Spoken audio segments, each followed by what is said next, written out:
All right, welcome back to Finding Truth on Unscripted Truth TV on YouTube. Logan here with Austin, and this week we will be covering, as usual, the NASCAR race that just finished up earlier today with the boy 88 picking up another win. I don't know who had that on their cards. Or anyone had a future in for Van Gisbergen picking up 2 wins this season, but I've been one of his most vocal supporters, so I'm gonna take that. Sure our picks didn't come through, but we'll discuss that because we weren't far behind and we're as close as you could get actually, um, without picking up the win. But apart from that, I did want to mention briefly the craziness that took place in Texas. And I say took place, but it's really been taking place because I think up until now they've still had like crazy, like the floods haven't like receded all the way at all. I was reading it, and if people, you know, if anything, I would like to highlight, at least what I've seen about it, but then also just to keep people's minds open to, this is to us, I think it's pretty clear what is going on. This is not some natural event. Um, People said like it went from not a cloud in the sky. Well, it was like overcast, not a like no rain, and within 1 hour, uh, man, I wish I had that thing up right now here. I can't remember how far they said it rose in I think it was like 30 minutes or something. It was like the river rose like 25 feet. I can't remember exactly it's some insane number, like an insane 30 feet. But in 2 hours, the river rose 30 feet. Yo, if you could come up with how that naturally happens, how that much rain falls, this isn't a levee breaking, guys.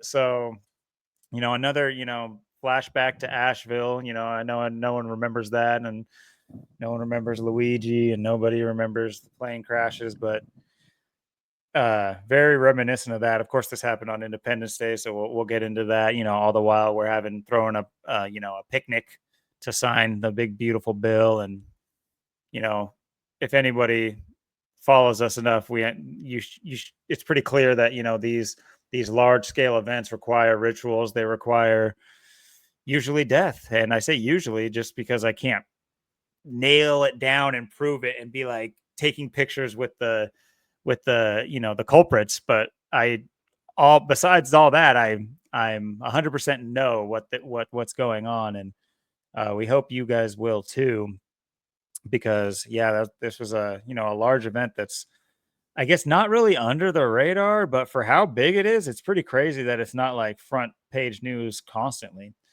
Um, anyway, without further ado, I will send it down to Austin. How's it going, buddy? Well, here we are, the first episode of July. June is behind us, and yeah, it was I'd say it was a pretty independent Independence Day. I mean, Hey, we got your big, fireworks you predicted though. yeah, absolutely. Definitely knew something was going to give it some way or another. I mean, there was no way this was going to pass this year without something going off, and yeah, it was just didn't really feel like the Fourth of July this year for the most part, but yeah, just another day. Really, just didn't really do anything this weekend. Just pretty much hung up on myself. But yeah, just kind of one of those. Like I said, just a very independent Independence Day. But yeah, just very interesting. Just seeing how the week kind of. I knew something was kind of going to happen. It's kind of weird how. Um, I know the weeks have been just flying by. It's hard to keep up with them at this point. The last few have just been just total blurs how fast the time is going. But yeah, the Independence Day, there was, of course, the flooding and stuff, and pretty calm here. Really wasn't anything going on here. It was pretty chill. Um, People having fireworks. I mean, it's pretty normal for here. I know probably some stuff was going on in other places, but yeah, it was kind of something to really look at. It's going to be interesting to see where things go the rest of the month. A lot of times things can happen and change after 4th of July, the rest of July and August, and um, kind of at that point right now. I know I got some things in my own life. I got my test coming up for work. Got that coming up this week and next week. So hopefully all that goes well. I knock all that out. And then we'll see where we're at from that point. Another 9 days or so. But yeah, pretty much right now, just looking at the rest of this month. I figure, maybe we do get some more bigger events this month, maybe at the end of the month. 31 days of July, 31 of August. So plenty of time, lots of time for things to happen. Um, Summer's kind of at that point where we're in the second half of the calendar year. So I kind of expect, especially by the time, we hit the end of the year, things are going to definitely look a lot different. But yeah, I think that we're kind of entering an interesting point. I know last couple of weeks, I know we didn't get a lot of views on the channel. I know last week we were kind of the worst 2 episodes as far as views go. I know this week was or last week was the worst, but yeah, something we'll probably touch on this episode too. We'll probably talk about that, maybe a little bit of some aspects of time and maybe the channel as well, and just maybe maybe brainstorm some ideas or things to think about or talk about coming up or what we could maybe do. But yeah, it should be a pretty solid episode, I think. 42, Austin 42, Jesuit 42, Kurt Cobain 42. 42, there's a lot to say with 42. It's not just, Kurt Cobain, Austin, Jesuit 42 is a big number. And I think this episode should be pretty complete with the stuff we talk about. I know last week we kind of had quite a few things from the Idaho thing going down in Coeur d'Alene, not far from us, and talking about time and talking about the race. But yeah, from one race to another race, and then obviously we get to Ginsbergen again from the pole from the second time this year, picking up the big victory. But yeah, 2 in a row from the pole, 4 out of 5 wins out of Chicago. Now he won the Xfinity race there last year. He won it yesterday as well. So 2 in a row, 2 years in a row, and he won his first race here, obviously 2 years ago, and then wins his third race here as well. And of course, last year his best finish was second, and that was at Sonoma, and that's going to be the race coming up next. So very high percentage that he does win 2 in a row and does get 3 wins. He might even win, who knows, maybe the Glen coming up in August and maybe another road course or something. But maybe he's going to get more wins this year. But yeah, it's very interesting how he goes 4 for 5. I know last year in this race, he ended up having an incident or crashing or got taken out in something. So he probably would have won that one too. But if that didn't happen, but he needed that weather yeah, tech. yeah, the weather tech. Yeah, he goes 4 for 5. And just like we talked about, last week, we talked about Chase Elliott picking up the win. He picks it up on the last lap at Atlanta. And then, this week we talked about very high odds for, Gibbs and Reddick. The And, two drivers go we figure they finished highlighted. second, third. The 4-5-5-4 coming Yes, in right absolutely. together as he goes And 4 for 5. The 4-5-5-4 right behind him. So, yeah, this race was very well done, very very well scripted. Yeah, Ginsberg from the pole both times picking up the win this season in the last month. So yeah, very very interesting. The timing last time with the Trump birthday there and all that stuff going on in Mexico, and then basically a repeat of this for the 4th of July. So I think the timing was definitely there for the 88 and everything else involved with this. now we haven't talked about this, but you know how I'm always telling you I have like Sports Center going on in my head when think of these like narratives that these like outcomes that play out.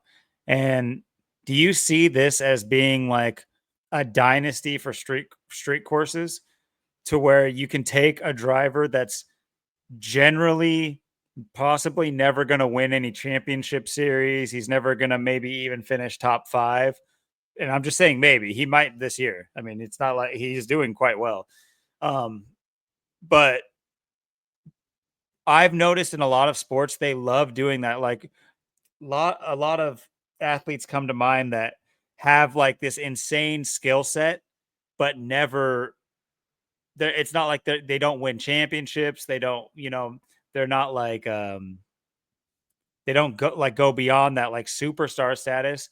But as far as like specialists, do you see that like they're kind of building him as like a specialist? Obviously he has that this, when it's all said and done, whenever he retires, he's gonna have this like story. His first race he ever raced, he won. Um, and he's been very successful in the street course races. So do you see that being like the theme of our boy here? Yeah, absolutely. I mean, to go 4 for 5, and he probably, like I said, if he didn't get taken out in that wreck or that crash or that issue last year in it, he probably would have went 5 for 5. And yeah, I mean, and then to win, the first time in Mexico with all the stuff going on, that was huge. Hmm. Last year his best finish of the year was second. He had the one win in 2023 at Chicago, and then the second last year at Sonoma, and then we're going to Sonoma. So I mean, he's got a chance to win his Exactly. third race this season, his fourth race total, and 3 this year, and possibly 2 in a row. And like I said, the Glens coming up. I mean, with his success at the road courses, um, yeah, there's no doubt that he definitely expect him to always um, run well and have a shot at the wins at the road courses. Chicagoland Chicago street course being his best track to this point. It definitely looked that way at Mexico as well. But yeah, this looks like it's and I think there's a road course or one or two in the playoffs, and I think that's going to be an interesting uh thing to look at. Is because he hasn't, I think is he has the best finish of, I think, 6 this year that's not been a road course. So um I mean, it's very rare that he really does well or runs well on the ovals and the regular tracks, but he does really well, obviously, not doing well or winning or dominating the road courses. So yeah, I mean, whenever there's a road course, and it especially with the playoffs, this allows him to be in contention and have shots getting closer to the championship. Um, and I think that's kind of what his legacy, unless if the last race of the year ever turns into a road course and he makes the final 4, he may have a shot at winning the championship. Then that's gonna be interesting to see how far he makes it this year when that time comes in September. But yeah, he's right now. I mean, his legacy is going to be definitely one of these road course ringers that just came on into the sport, and um, people just looked at him. I didn't even when he won that first race, I didn't know who it was. I was looking on the leaderboard. I see him going like 5th, 4th, 3rd, 2nd. I see him in first. I'm like, this van guy is going to win the race. I'm like, never heard of him before, and it's like now it's all just smoke and mirrors. I mean, that was 2 years ago, and now you look at where we are, and yeah, he's already made history and a name for himself. And um, he had different car numbers, different teams. Each season now he's with Trackhouse in the '88. So this might be a kind of a landing spot for him, and maybe this team and maybe this car, maybe they can really take it to the next level and do something with it. It was the safety culture car with WeatherTech and stuff on it, where he won of course, all the mockery there at the Mexico City, and now it's the WeatherTech at a race where it looked like the weather was moving in there towards the end. It was a very, very interesting race the way they put this one together and how they set this one up. But yeah, he's going to be someone to watch out for the remainder of the season. Now that he did pick up a second win, definitely wasn't sure if he was going to win 2 this year or multiple, but yeah, now that he looks like he might win 3, maybe 4. So he might be one of the more winningest drivers this year as we move on. And I'll just throw a bit of my expertise out there with when it comes to these narratives. Why I was kind of like trying to get some confirmation of how you feel about it too, and it sounds like you do feel the same way, because I mean they are painting it in that light for sure. I saw there was an article, I didn't read it, but the headline was definitely about his relevance and or his aptitude for the road courses. But you know what they love doing with those specialists is having a star that, they do this in movies, they do it in everything. Just imagine, you know, you say someone near the in the at the end of the near the end of it with the championships, maybe it's a Larson or someone from Hendrick or whatever. They're gonna What they love doing is having it be like a close race and having the like superstar driver win, and that way they can say it'll be a consolation prize to Shane, because I'm not saying this is how it will happen, but this is how these things play out, and I'm using this as an example.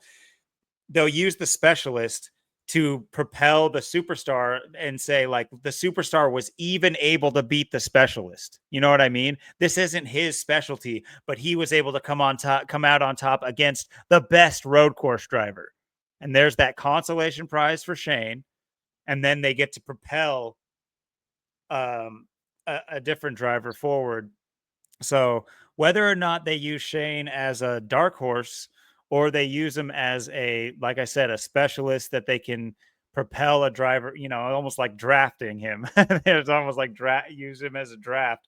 But anyway, so I could see that happening as well. And one thing I do want to highlight, if anyone's not familiar with this, which I'm not really either, but I did see that there's more drama with Trackhouse. He already had Pitbull leave earlier. We've talked about this before, but we've actually gone into pretty good detail with the Shane win and the Suarez, where we predicted Suarez winning, but he only won the Xfinity race, and then Gisbergen won um, the Cup Series race. But they had drama in the news this last week, and that drama pays the bills. No press is bad press type of thing, but it also you see this happen a lot. Kyle Larson's manager dying, and the other guy who worked in the press for NASCAR dying the same week, and Kyle Larson does a sweep of the series that week. He wins Xfinity, and then he wins the Cup Series, which we predicted. Only had one driver set to win, and he came through. Similar to here with Shane, he sweeps the Xfinity right after the Trackhouse drama, where Daniel Suarez is not fulfilling, or not coming back for another year to Trackhouse. So interesting how that it's just like any other sport. People, these I mean, think who's the guy who died just before the finals for Indiana? Amnesia hitting me too. But these things, these rituals, these things play out for every major event, let alone each, if you think about NASCAR, each week is more important than necessarily an NBA game. I'm not sitting here saying that someone dies for every NBA game. That's not how, it's not like, no, I don't think anyone's saying that. But when it comes to NASCAR, and I'm not saying people have to die, but you do see that there is a ritual that has to play out in order to fulfill some sort of shaming, some sort of it's almost like a what is it? where they flip the script on its head. You know, a lot of these times they'll give you this drama and they'll show, oh look, you know, these guys are down and out, but in reality, you know, you have a sweep of you know, the next week's race when, you know, these things could be for, you know, for Vegas as well. They love doing that, you know. Oh, the locker room's looking really down and for Sacramento this week, and you know they win, like they go on a 5-game winning streak. So it's just like nobody's thinking about them because all the reports are about negativity, and then you know they overcome the drama. But anyway, just thought I'd bring that up real briefly because we've talked about Trackhouse before, and I wouldn't be surprised to see them further solidify after, of course, the loss of the partnership with Pitbull, and now they're, you know, I guess their most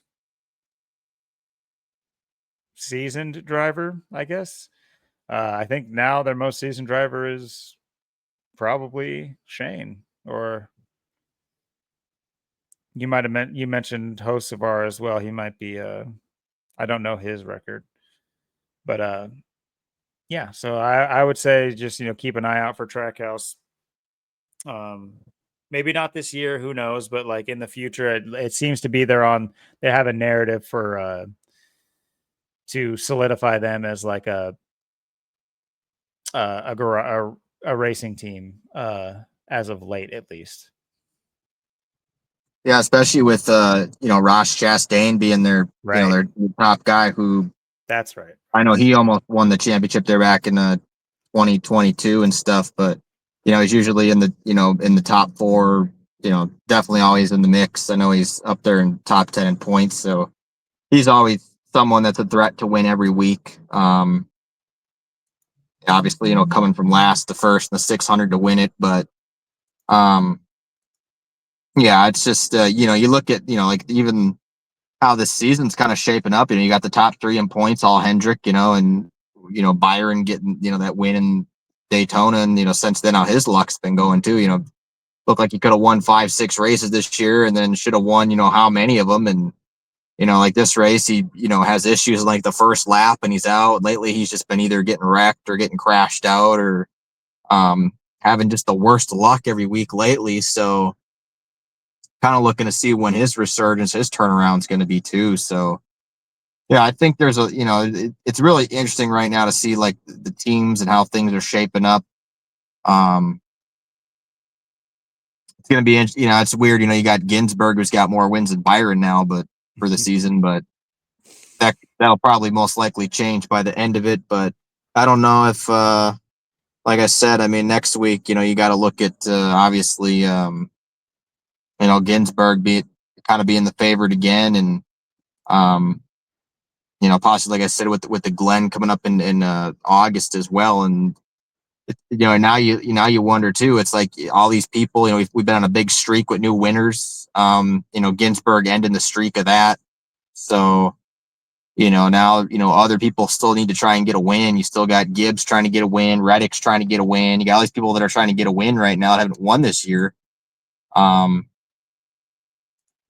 and it's, you know, just the way they got it. You know, I mean, otherwise Ginsburg, you know, he'd be, you know, 30 something in points. No way this guy's making the playoffs with the way he performs everywhere else. You know, he wouldn't even be close to making it, but because the playoff system and, you know, getting a win and you're in, and the way that goes, you know, it just makes it super easy for, you know, him to, you know, have a shot to compete. You know, last year, you know, not winning a race, but finishing second at Sonoma, he, missed the championship. I know he didn't really do anything in 2023 with that one win, but yeah, maybe this year. I mean, you know, like I said, Chastain always, you know, usually in it till the end, but you know, maybe this year, maybe Ginsburg will turn it around. Maybe it'll be a surprise. You know, maybe Ginsburg will win somewhere that's not a road course. He'll have just one of those That's races true. where, yeah, maybe it'll finally come through at an oval track or regular track. So maybe it'll be something else. I mean, it's Yeah, gonna be kind really of the interesting to see what opposite of they what I was have saying. coming. Yeah, kind of the opposite of what I was saying. Yeah, you're right. Maybe they flip that script that way to where it's his insurgence. It's like his uh pushed into the spotlight rather than, you know, just being the getting leapfrogged. So yeah, no, very good point. Yeah, they could use him to say, you know, he beats an oval track specialist. Very good point. And you know, it started off, you know, a little bit jokingly, not really jokingly, because I wasn't really making jokes before. I didn't know any of these drivers or anything like that, but definitely the driver that stood out, and it's been a running joke on our channel, is Shane. He's been my favorite driver since week one. Really only because he drove the 88 and not because I like care about NASCAR or anything like that. I just thought that there would be that he stood out to me because he drives the 88 car, and we had Trump drive the inaugural, you know, the pace car this year at Daytona, and He just took over the 88 this year too. Last 2 years he was in different car numbers and different cars. This year it's his first year with the 88. well, Shane in firsts. That's Yep. that's a narrative. So we should definitely keep track of that. Um, but yeah, Trump 88 plays in for just about every single thing he does. So that stood out to me. The other one that stood out to me was Stenhouse Jr. in the 47 car, just because Trump's 47. But with you talking about, you know, winning you're in and that kind of thing, just making it so much easier for these drivers. You know, one driver we've been, you know, waiting on is Reddick. You know, we've had a couple of them we've thought he would be either win or finish good or whatever, just based on some interesting things with his racing team. You know, 23XI Hamlin and Jordan there, and you know, wherever Jordan goes, there's, you know, there will be rituals afoot, and we've been quite close on a couple of his best performances this year, but didn't quite come through in a win. He is the most winningest, or had the highest points for not picking up a win yet, and he's in the top 5. So this almost looks narrative based. I right now, if I were to actually be a betting man, I would say don't ever put another dollar on Tyler Reddick to win a race. For me, they love doing these things where say the championship series starts, right, and he's in, it'll be a highlight of his that he hasn't won a race yet he's one of the highest points scorers. They, you know, they can't just I could just see them doing that. And I mean, the next closest one is Bowman, he's had quite a few great finishes. He's been there multiple times. So I imagine he you know, gotten his points from potentially winning stages, because certain races he's there. 50 laps to go, he's gone. I don't know where he went, but like, you know, I'll check in on races and he's first, or maybe not first, but second or third, and gone before it's all over. And then he got Busher too. So very similar statistics with Bowman and Busher. But yeah, those kind of round out the top 10 if you want to call theirs almost a tie for 10th. So yeah, but real quickly, we might as well just quickly speak. We alluded to it earlier, but I don't think we went into any detail about our picks from last week. You want to remind people what our picks were? Yeah, I liked Gibbs and Reddick. And I like that, you know, Gibbs is, you know, he was a guy that hasn't won yet, but has been doing really well lately, especially on the road courses. And, you know, he almost won, had a shot to win and almost won there at Mexico, and then had a shot to win today as well. And again, he hasn't won yet, but he's been running really well and driving that 54. And you just got to think that, you know, sooner or later he's going to, you know, get that win. And, you know, who knows, maybe he'll get a win on a road course this year or win, but, you know, that would be huge. That would catapult him up into the playoffs and give him his first win. You know, and then Reddick, of course, you know, he's been, you know, around for quite a few years now. He's, you know, usually, someone that's, you know, obviously always in the playoffs, you know, someone that's, you know, sometimes makes it the round of 4, round of 8, you know, towards the end. Someone that I felt like, you know, by now usually wins a race, but like you said, it is possible too. I mean, I like with the Chicago and the Jordan and all that narrative, with both of them in the 4.5 5.4, and Ginsburg going 4 for 5 in that at Chicago, and the 23XI and Jordan and Chicago, all these things that we looked at, and I mean, yeah, sure, it was right there. I mean, you can't get any closer than that, and you look at it too, and I mean, Reddick might go the rest of the year. I mean, he should, if where he's been running, he should make the playoffs. Even Bowman, I'm thinking, if he doesn't win, depending if he is the next car up, I'm thinking there's going to be probably 2 cars, probably, that at least don't have a win, maybe, that just make their way into the playoffs off of points alone, off the cutoff. But it just depends on who else wins this year and how far back in points they are as well. It's hard to say if I'm thinking Reddick, if he doesn't get a win before the playoffs, I'm thinking he'll probably get a win in the playoffs. Be interesting to see how if he does do if he has a shot to contend for the championship. He's someone we haven't really talked about him being a contender for the championship, but he's always kind of right around there. I wouldn't be surprised to see him in the Final Four. I know he's been there before, but I mean, we might even see someone like a Gibbs, and if he gets a win or something, I think there's going to be some surprise people that have a shot this year if they're able to hang. And like we've talked about, Ford going for 4 in a row, going for their Ford 4 peak, and then you got maybe it's going to be Byron's year. I mean, that's why his luck's been, just getting the win the 500 2 years in a row, and his luck's been so bad lately, and he should have won all these races. Maybe they're saving him for the championship. Maybe it's going to be Logano or another Ford, or, Blaney or somebody. So, yeah, it's shaping up to be pretty interesting here the next few months. Hard to say what, maybe Bowman. I know Bowman finished second in the race there in Mexico, and he's really good at the road courses too. He was the only other guy. He's the only other guy to win at in the Cup Series at the Chicago race. He won it last year because Ginsburg had that crash or that wreck, and if he didn't have that, he probably would have went 5 for 5. But Bowman's the only guy to get the win there. So yeah, maybe Bowman gets the win at Sonoma or something too. So yeah, there's a lot of people that haven't won yet to keep your eye on throughout the rest of the season. So real quick, put you on the hot seat here. Of the drivers that haven't won yet, who do you think's the next in line to get a win? So we have Reddick, Bowman, Busher, Wallace, Bubba, Priest, the Dinger, Kyle Busch, Eric Jones, who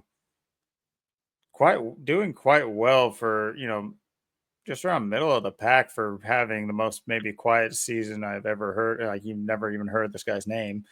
Of course, we have Ty Gibbs, Nemechek, Hocevar, Michael McDowell, who's been close to winning a couple of races randomly. He almost won today. He probably had the best car until that issue. And there's still Stenhouse. Zane Smith's doing quite well. Honestly, I don't think I've ever heard of him yet, just randomly. But he's been in every race, so. Keselowski too. He's been close. Yeah. Keselowski. Mm-hmm. There's still Suarez without a win. Gragson, he's been kind of close a couple of times. Catherine Leggy. I would say if I was a betting man, I'd say Leggy anytime she's driving. She spun out today. She lost her Leggy. All by herself, just couldn't hold on. There's no way. You're joking, right? No, she really did. No, she couldn't have. Oh, she finished. She didn't even do bad. That's pretty damn good. 19th, and she spun out. Damn, that's the key. Then people will feel bad for her and they'll let her in. Let's go by, Leggy. Yeah, just stay away from me. That's her. It's almost like having BO on the train and getting all the best seats. No one wants to get her to crash into them. They're like, just pass, just go ahead.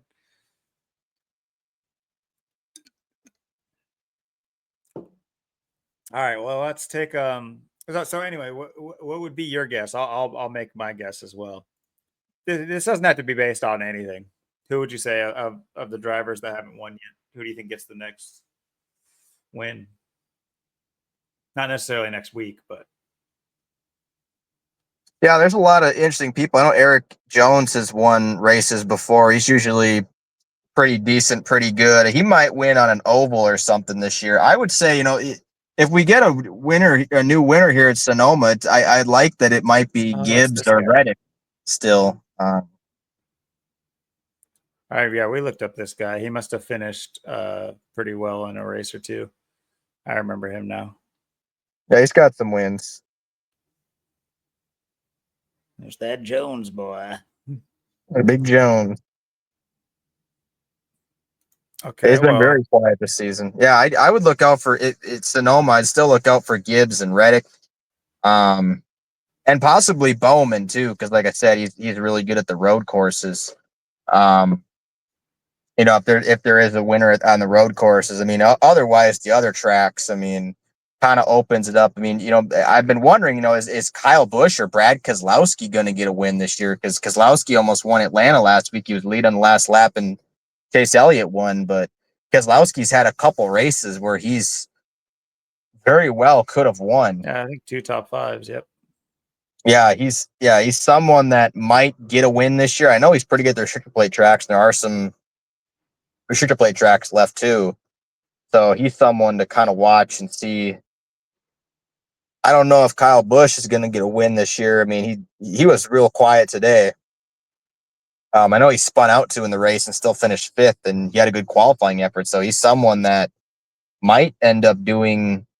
He might get a win. It's hard to say, if they're going to give him one or not. It's just he's just one of those people that's been around for so long. I don't know how his career is kind of going to come to an end when he does end. But yeah, I mean, I'd say for the next race, I mean, if there's going to be a new winner, I'd like, Gibbs and Reddick and possibly Bowman, with the way they've been doing and performing lately. But yeah, I mean, I wouldn't be surprised if someone that has one, or we get Ginsburg again for Sonoma, because these road courses, he just looks unstoppable unless, there's an issue with the car, or he gets taken out in a wreck or something happens. So it's going to be pretty interesting to watch and see what happens through the next couple months.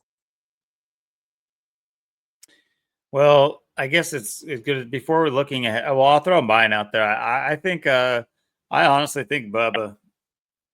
I think Bubba's going to be the next one. He's got some good tracks coming up for him.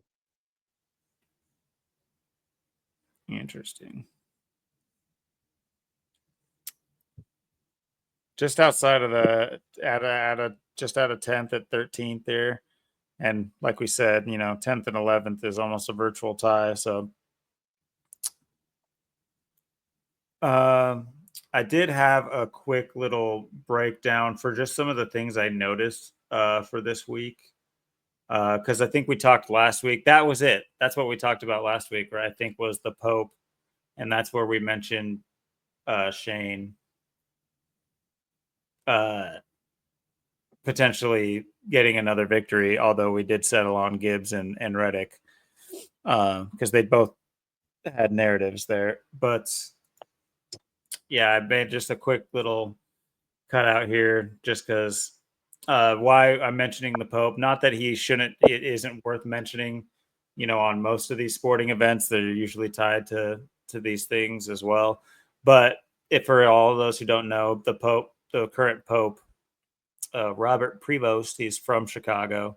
So just an added incentive for this to have some form of homage to him. And we see the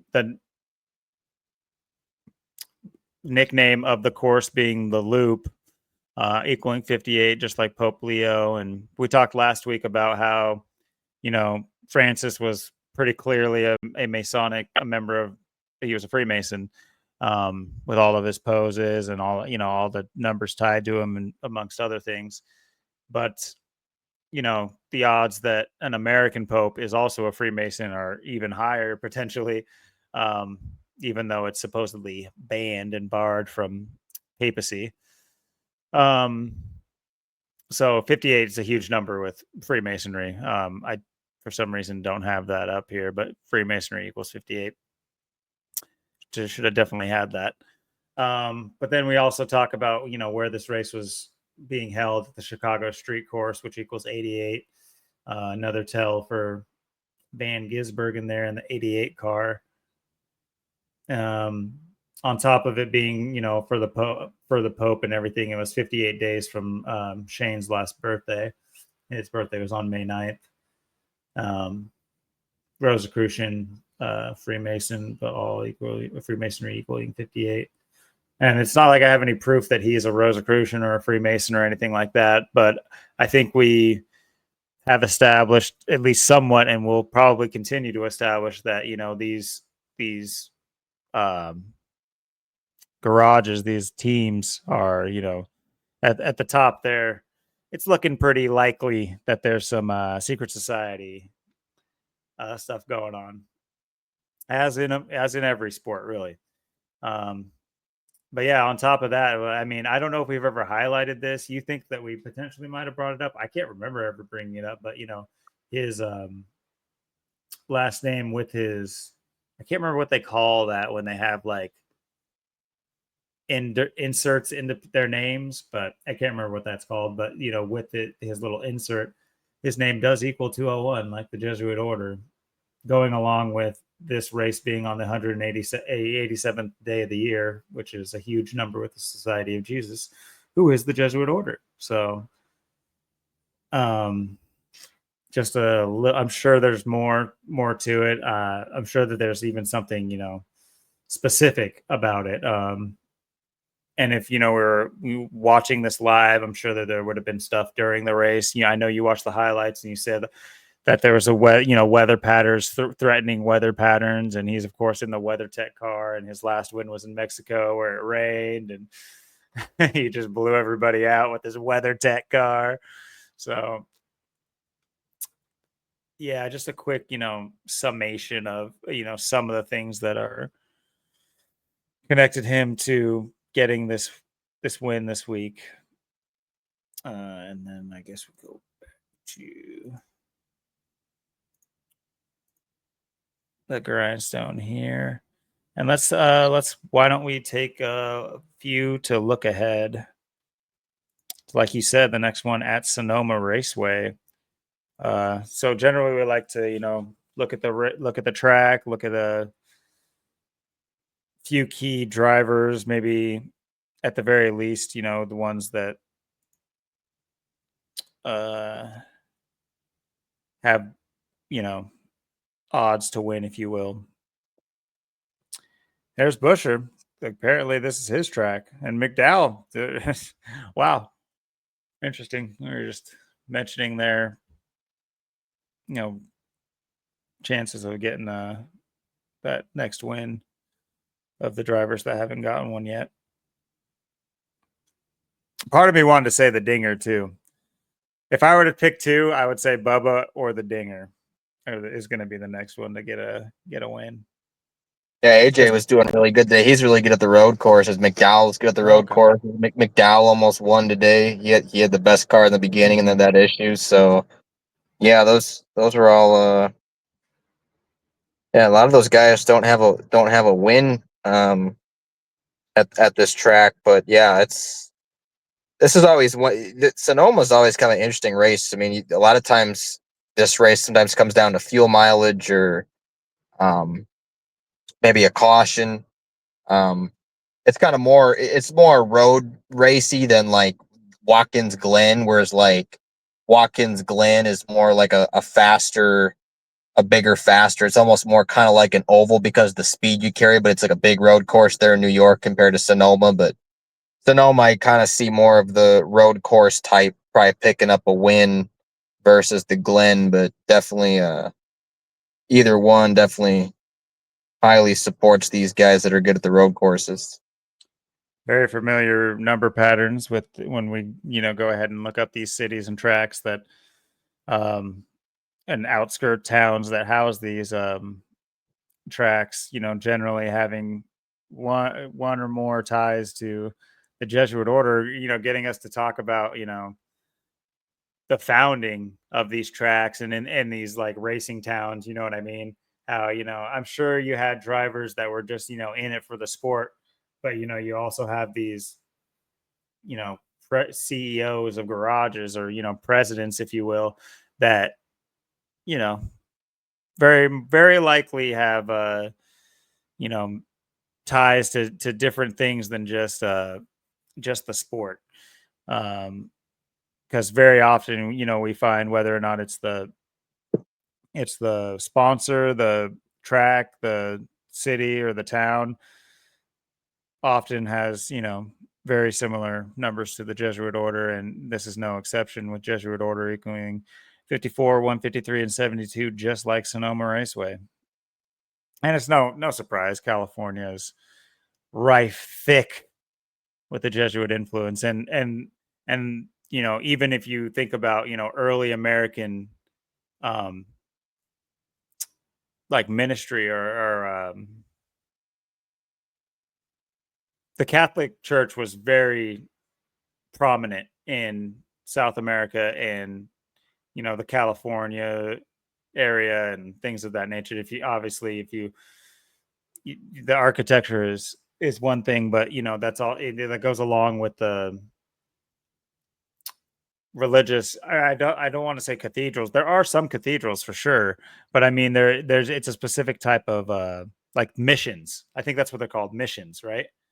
Where they send missionaries and things of that nature. But yeah, those are, heavy in California for anybody. I'm sure people who live there know what I'm speaking here.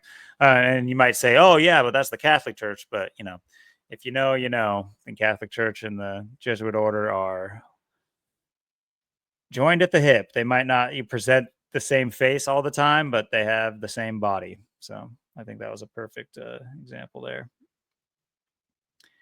So let's take a quick look here. Oh yeah, this is the Save Mart 350.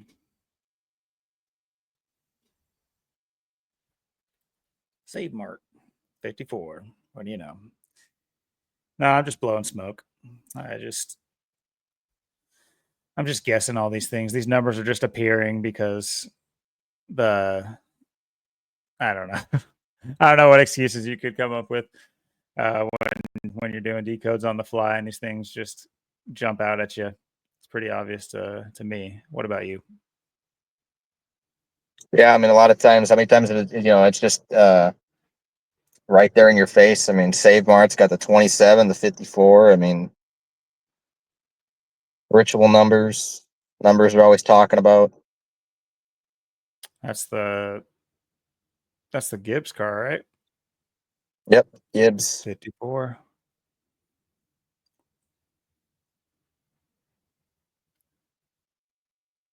I was gonna see if here we go.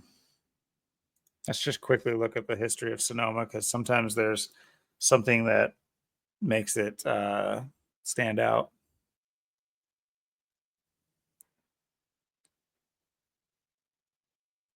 Okay, it's located at Sears Point. I'll try to remember that. Yeah, that's Let's another just. name for it. Sears Point, Mhm. Sonoma. Infineon too. Infineon Raceway is what it's called.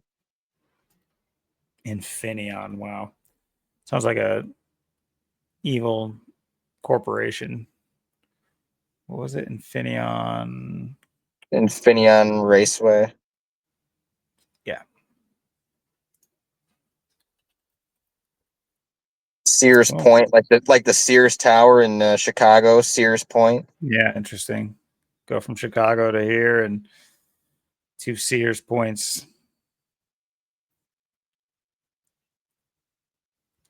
Got the 81 like Ritual.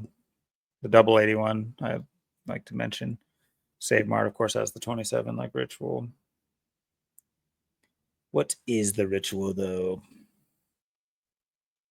We're going to find out. Let's take a look here. What does it put? Yeah, 13th. It'll be the 65 day new draw, the 194th day of the year, 171 days left.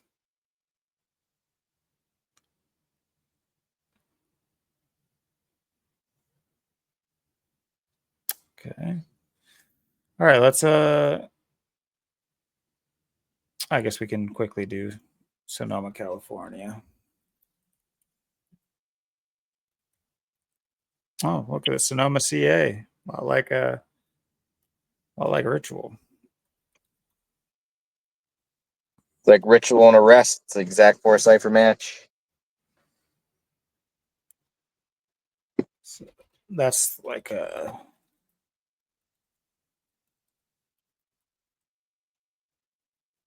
75, like Order Out of Chaos, I believe.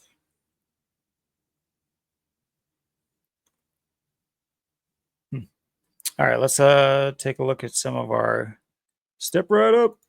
Let's look at some of the people we've highlighted here. Let's start with your boy Gabarino. Or I guess let's look at Reddick.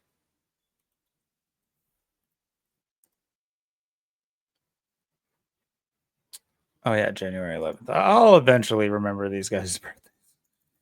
Probably not though, because I couldn't even remember the Pope's week in, week out. Okay, from his last birthday.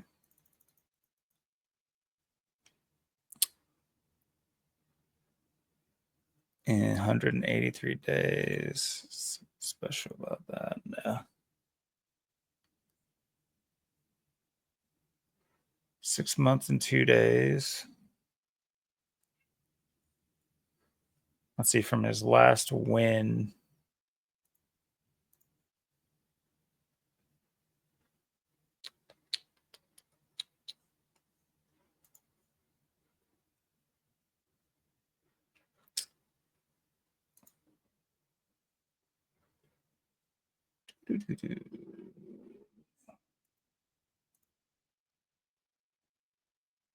Where was Reddick's last win?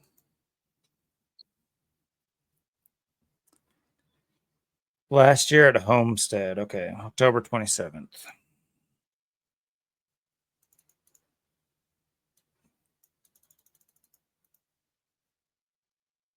So his last win to the next race is 37 weeks on the nose.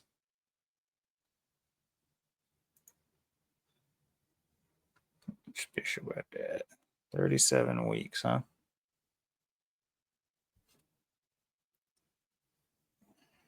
The race is on 7/13.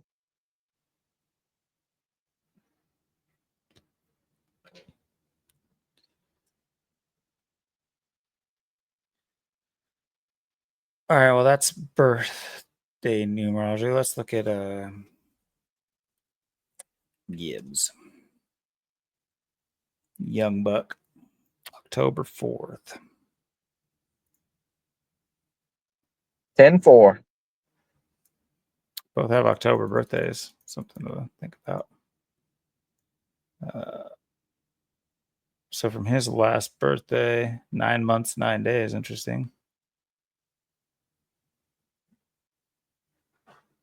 What about to his next birthday? 83 days from his next birthday.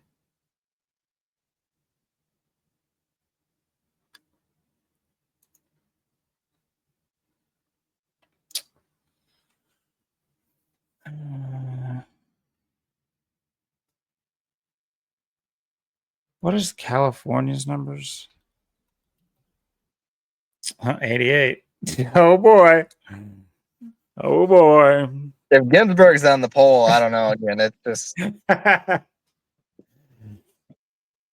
It might be getting wacky.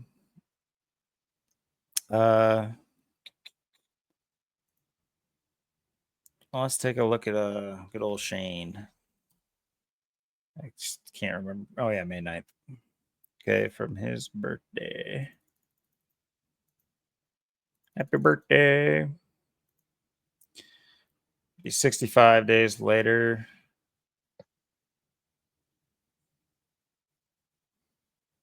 Till his next birthday, 300 days even. It'll be 7 days from his last win. 300 days till his. Oh, wait, what'd you say? It'd be 7 days from his last win. It'd be Oh yeah. Yep, true. But it would be 300 days from his birthday, and he'd be getting his third win. That's a little bit of a reach, but let's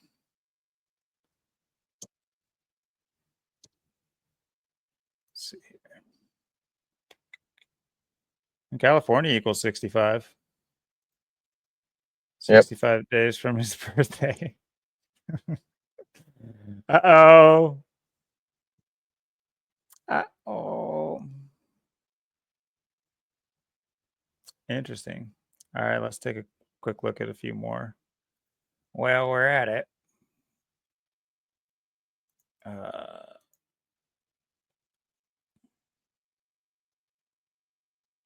Who next? Let's see. What about Byron? Let's take a look at Byron. Maybe he can turn his luck around, get that second win of the season. He's usually pretty good on the road courses. Oh, lately it's just been can't even start a race for whatever reason.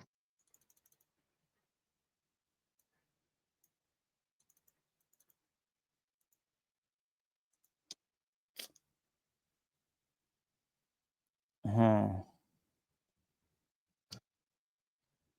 32 weeks and 2 days, like 32-2. Interesting. Also, interestingly, July 13th has 65 date numerology too in California, which equals 65. Just a coinkydink. Ginsbergen's smiling down on us right now. He's like, I like my numbers.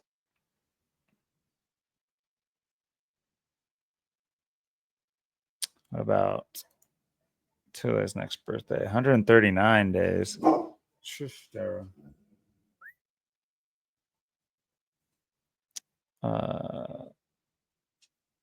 139 is.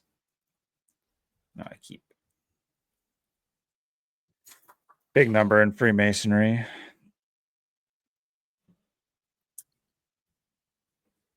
So who next?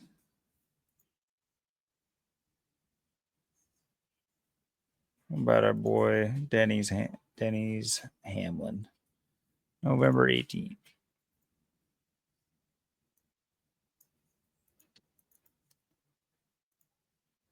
See, from his last birthday be 237 days. Not a prime at all. What about his next birthday?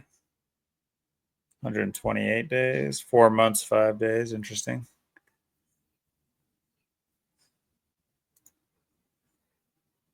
Sonoma, California equals 45. Let's see. From his last win,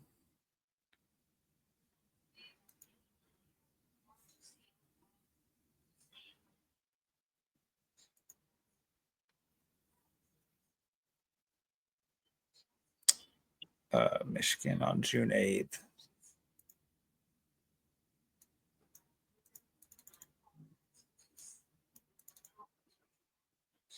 $35 days later.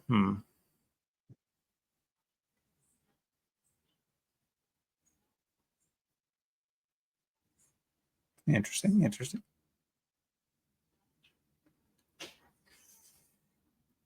try a few more and then maybe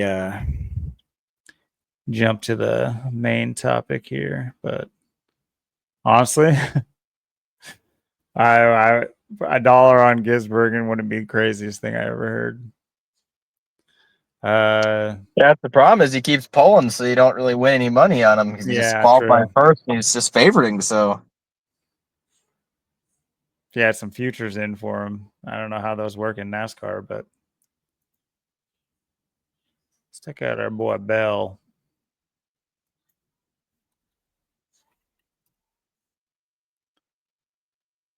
December 16th.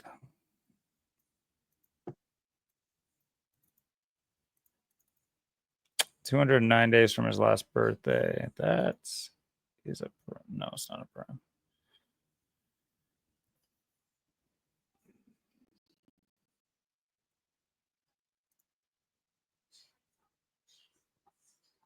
I thought there was a 29 in play somewhere. Let's see, till his next birthday, 156 days. 22 weeks and 2 days. other 222. Yeah, we're out of chaos.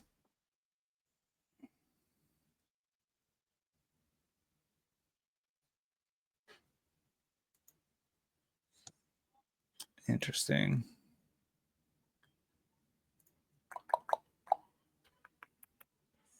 What about the dinger? Let's check out the dinger. I'm this is for my own.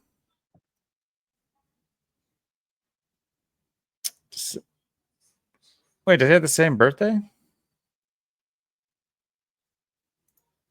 He has the same birthday as Bell. Huh. That's something to think about. Yeah. Okay.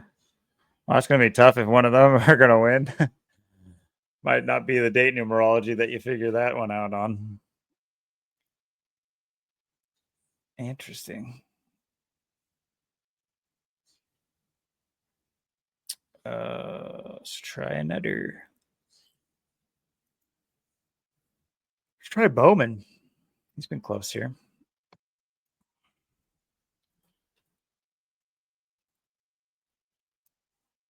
The Bowman. He's an ally. April 25th, huh? You don't say.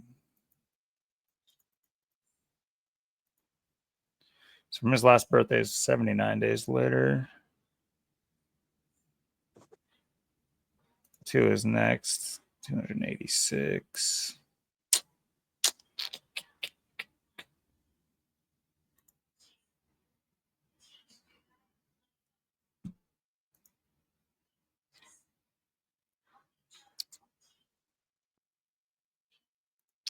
Very well could be in the something like from their last win. I know, when Hamlin was streaking, we were able to glean a lot from, him able to pick up a certain win so many weeks or days or whatever it was from his last win. We did that a couple, in both of his races. That's why we had him for the 3P, is because it would have lined up for his whatever his next 11th. I can't remember however many wins he had, but it didn't come through. But we did call the 2P based off of that information. What about Mr. McDowell? Goofy looking motherfucker. December 21st.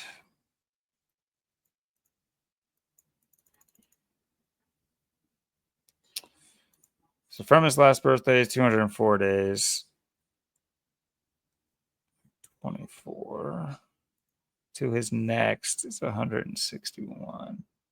23 weeks even. 5 months, 8 days, like Freemasonry. And yeah, I guess that was it.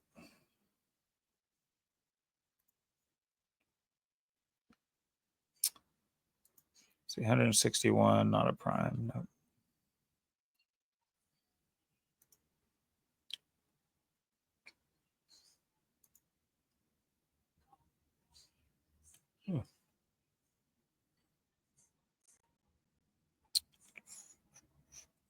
What about good old Blaney? December 31st.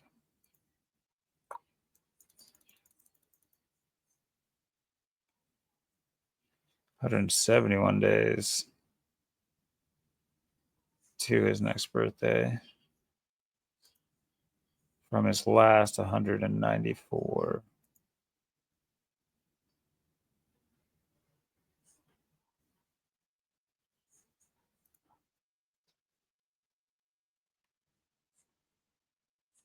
Got the big New Year's Eve celebration. Yeah.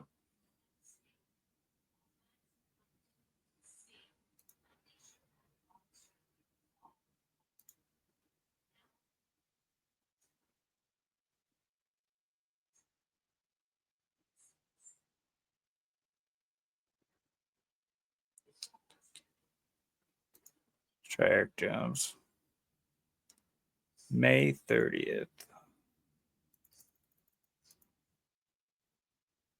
So from his last birthday was 44 days. To his next is 321, or span of 322 days, interestingly.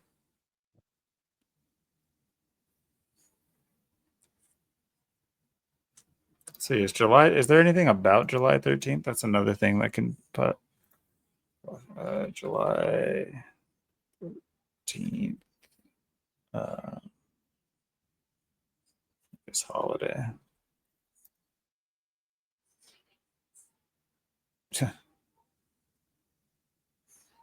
Beef tallow day. I'm sure it'll something's playing into this. It's the beef tallow. Give me some beefing. Okay, so nothing.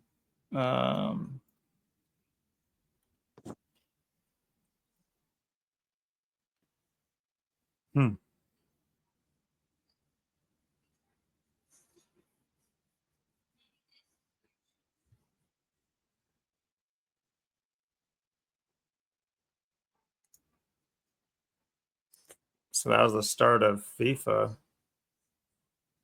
Interestingly. Some Watergate action.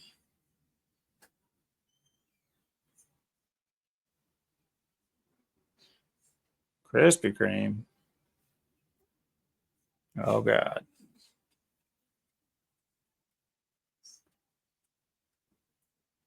Well, nothing fun to talk about.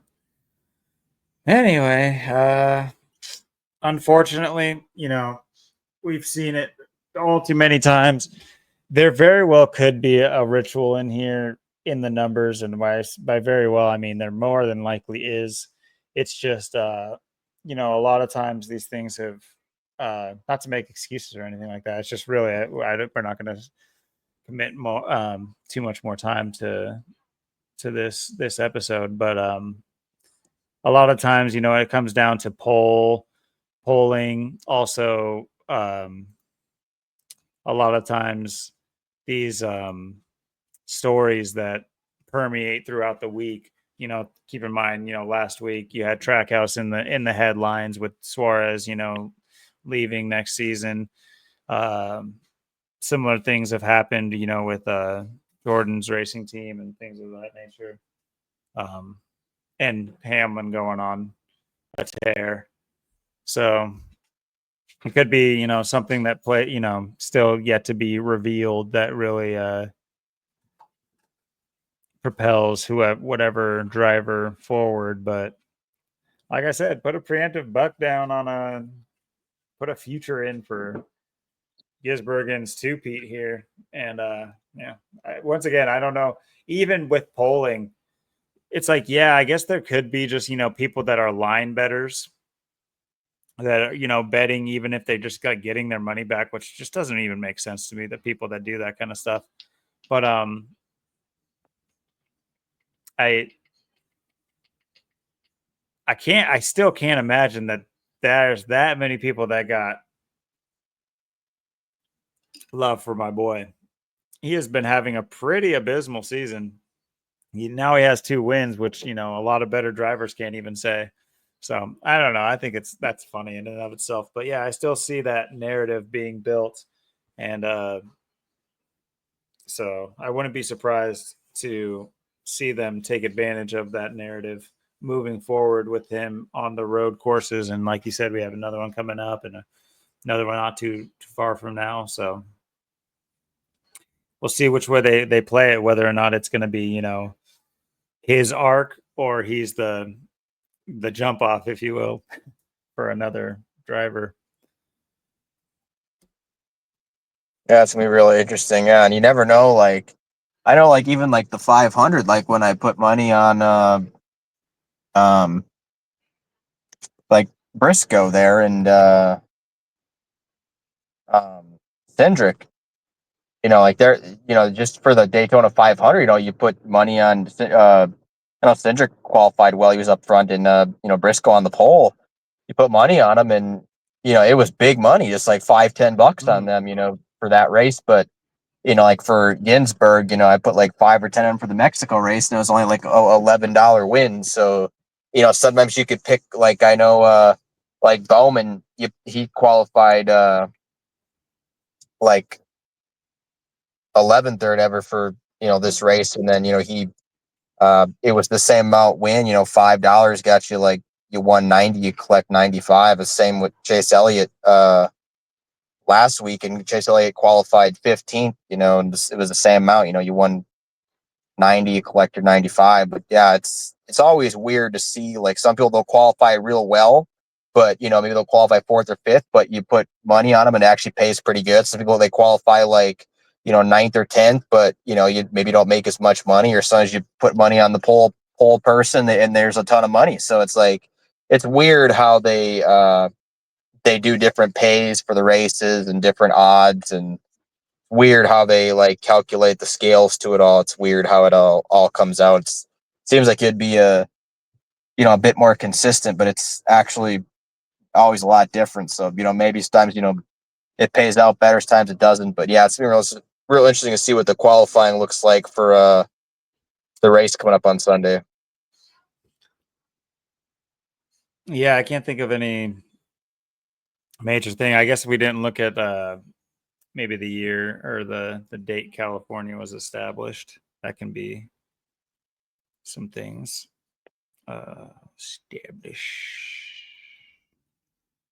Established.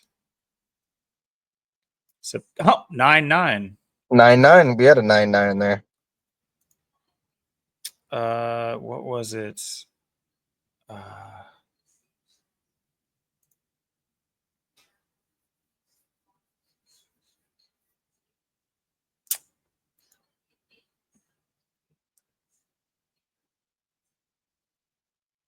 Was it Gibbs that we looked at, or was it Reddick?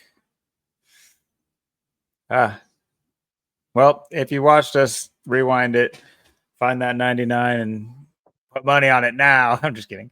But it is interesting. Establishment date on September 9th. Just, I guess, really quickly, since we're here.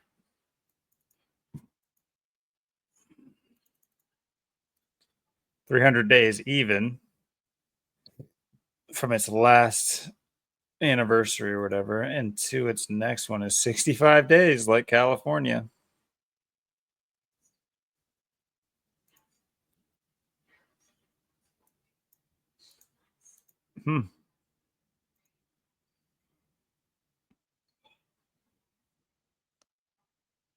Interesting.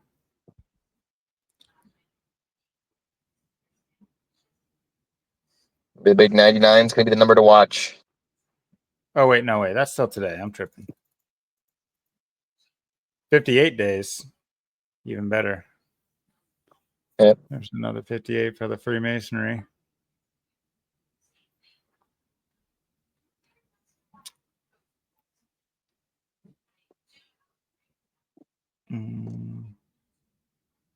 It is. Oh, yeah. I already said it was 65 date numerology, though.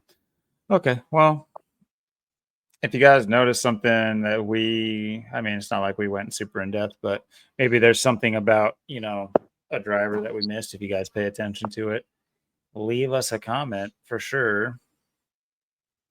I do try to establish, get like a memory bank of these things. I'm not, I might not have the knowledge base that Austin has right now. But I will, I'll bank these storylines and everything like that, and that's kind of how my brain works. Is I create, I not create narratives, but I create like a database for the narratives. So I like to track the narratives. Lets you kind of gives you a leg up or a leggy up on seeing where they're going to go with a lot of these things, because it really is, there's nothing new under the sun. They repeat and the same processes over and over and over again. Might have a different style or face to the to it, but it's always the repetition. But Yeah, before we If Leggy wins, I die. I mean, I'm dead. If Leggy gets the win, I'm gonna have to cry. yeah, something will have to be done. Maybe we'll both get together and get some Kool-Aid and some one of those bottles with a skull and crossbones on it, and mix the two together, and I don't know, figure it out from there. Don't want to be too explicit on YouTube, even with our jokes. But anyway, so I mentioned briefly on the onset here this episode about the flood and the flooding in Texas, and 30 feet of the river raised 30 feet in 2 hours, which is unimaginable if you were by said river. 30 feet is taller than some buildings. It's really just unbelievable. It's actually unbelievable for you to just imagine that could happen, or a city wouldn't have infrastructure based on potential for flooding. They do.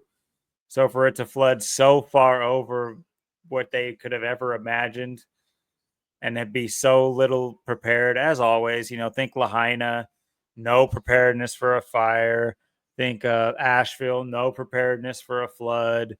All the way back to Katrina, and if it, what is it? What is that law or whatever? Anything that can go wrong will go wrong, type of thing. Oh yeah. Just always happens to go wrong. Right at the perfect time for your state or city to not be prepared. We've covered several of them just in our research for NASCAR. We had the 3-state hurricane with flash freezing during the William Byron's big win. Good old Billy William Lee Byron down Lee. there in Tennessee, William Byron Lee. um, but those were another states, emergencies issued by states for weather. So many this year, and Zach has been huge on, talking about this year being a huge year for weather warfare shenanigans. And then of course we're heading into some anniversaries of, I think, JFK's weather control speech coming up, which there's always, you know, I think, it makes me wonder too, because he gave that weather control speech in, at the start of hurricane season. So, it's almost like what some people would probably call it,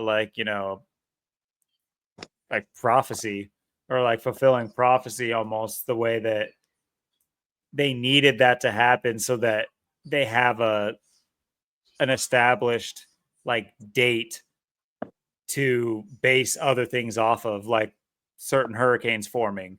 Because Zach runs the numbers, and they always pay homage and ritual to that weather control speech by JFK, or often, I should say, and maybe in other ways than just the numbers. But so it almost makes me weary. Not that I've ever thought JFK was our savior that we lost.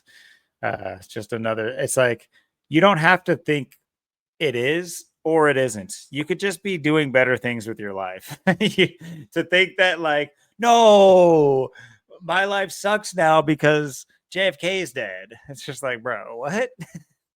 Like, it's just insanity. Like that whole to even like begin to think that that whole story and what unfolded could possibly have just been a series of events taking place. No planning, no nothing. This was just how it is. This is just life folding up, right before your eyes. Okay, sure. I'm so sure. I mean, we looked up Reagan's assassination attempt. Do you remember the posing pictures? And this was back in like I don't know what year, but just you see the different eras, but it was always the same story. You have the press just ready right there for the hot shots and the posing and the framing for the news. It's always been going on, guys. Always. I mean, since I can imagine since like wanted posters were brand new and where it was just literally like hold still. My flash bulb is 5 feet long. I can only take one picture every 45 minutes. Even then, just even especially then, you know what I mean? Especially if you've seen pictures from like way back in the day. I know I'm kind of going off on a tangent, but this is kind of wrapping into, the whole idea of just staging.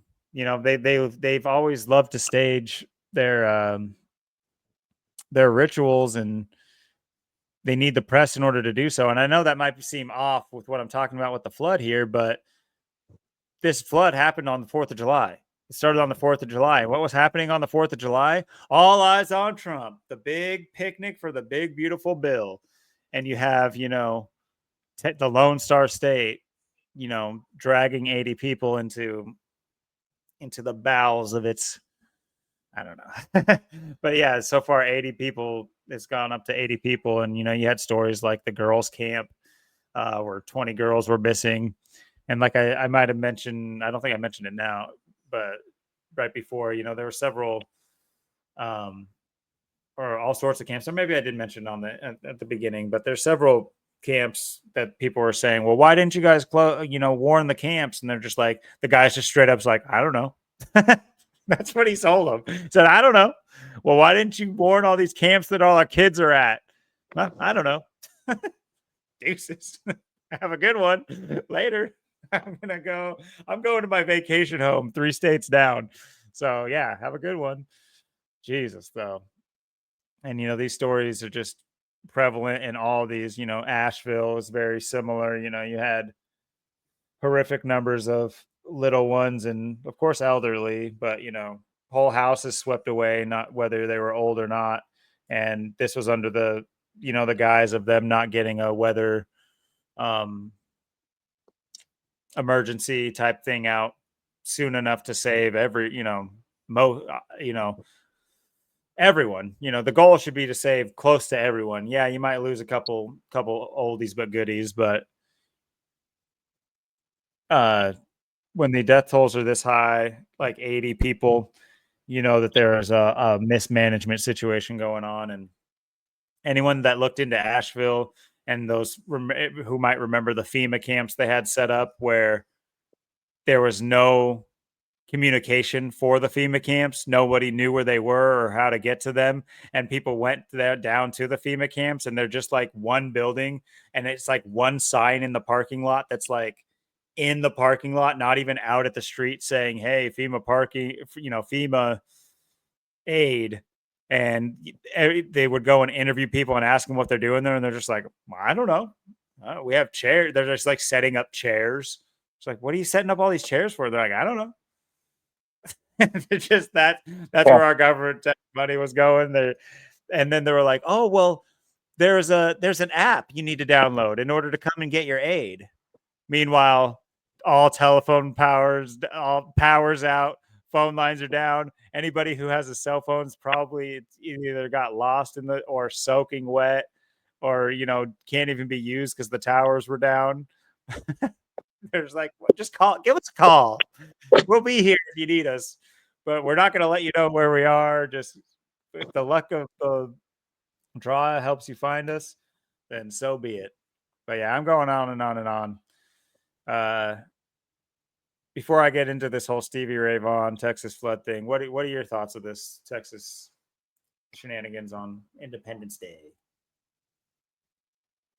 Yeah, it's like I say all the time. It's Texas taxes. You got that right in the name, and um, going along with the Texas taxes. I mean, Texas lately has been under such heavy assault. I mean, from the twisters, there's been, how many twisters? There's been how many, hurricanes? Um, now you got the flooding. So, I mean, and all the other things going in Texas. So you have um, Texas is being under, a heavy assault, and it's been under a heavy assault and attack from every angle. And it's a strategic state because it's in the south. It's down by Mexico, and it's warm. You live off the grid. Live in your car, or whatever. So it's a place they're going to attack and try and flush people out. Um, Try and get you on the run and get you to scramble. And that's what they've been doing. And yeah, and all these things are just going to make things in Texas and everywhere else more expensive the more they keep doing these things. And yeah, and this is um, it was the perfect place to do it. For the 4th of July. Have to have a big event like this where they flood a bunch of people out and put them underwater. Um, as I was saying, there's going to be some event by the 4th of July, either on the 4th of July or by. And there was. I mean, we've had to build the last few weeks, anyways. From the riots and the war and uh, Iran, and then the big beautiful bill, and just all the other things that have been happening lately. The thing in Idaho there last week, last Sunday, and now you got the flooding and all this. So um, and this is it's a perfect day.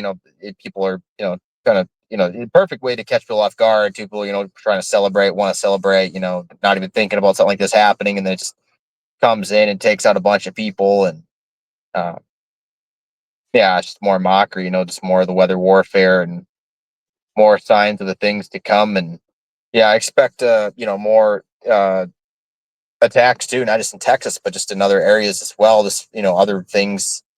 Um, I know just this week we had it was like Wednesday or whatever. The power or whatever by my place went out or something, so I didn't have internet on like Wednesday for like most of the pretty much almost the full day, almost 24 hours into like Thursday morning. So um, kind of missed out on a little bit of things on that day, and then into Thursday morning, but had to catch back up and stuff with things. But yeah, I mean, I definitely was kind of expecting you know some events, bigger events, and this is what we got out of it. But yeah, this is just what they can do. I mean, like you said, I mean, 30 feet of water. Um, you know, People getting drowning in that stuff and getting taken out. I mean, this is something where it's I don't know if we have a major natural disaster something coming maybe in Washington. I know I've been hearing that this month in July they've been planning maybe the big one for Washington, the earthquake or the